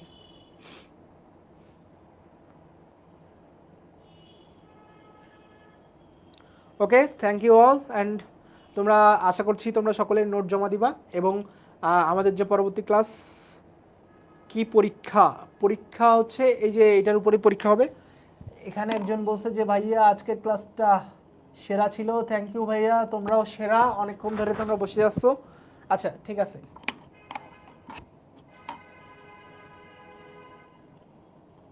ঠিক আছে, আল্লাহ হাফেজ তোমাদেরকে।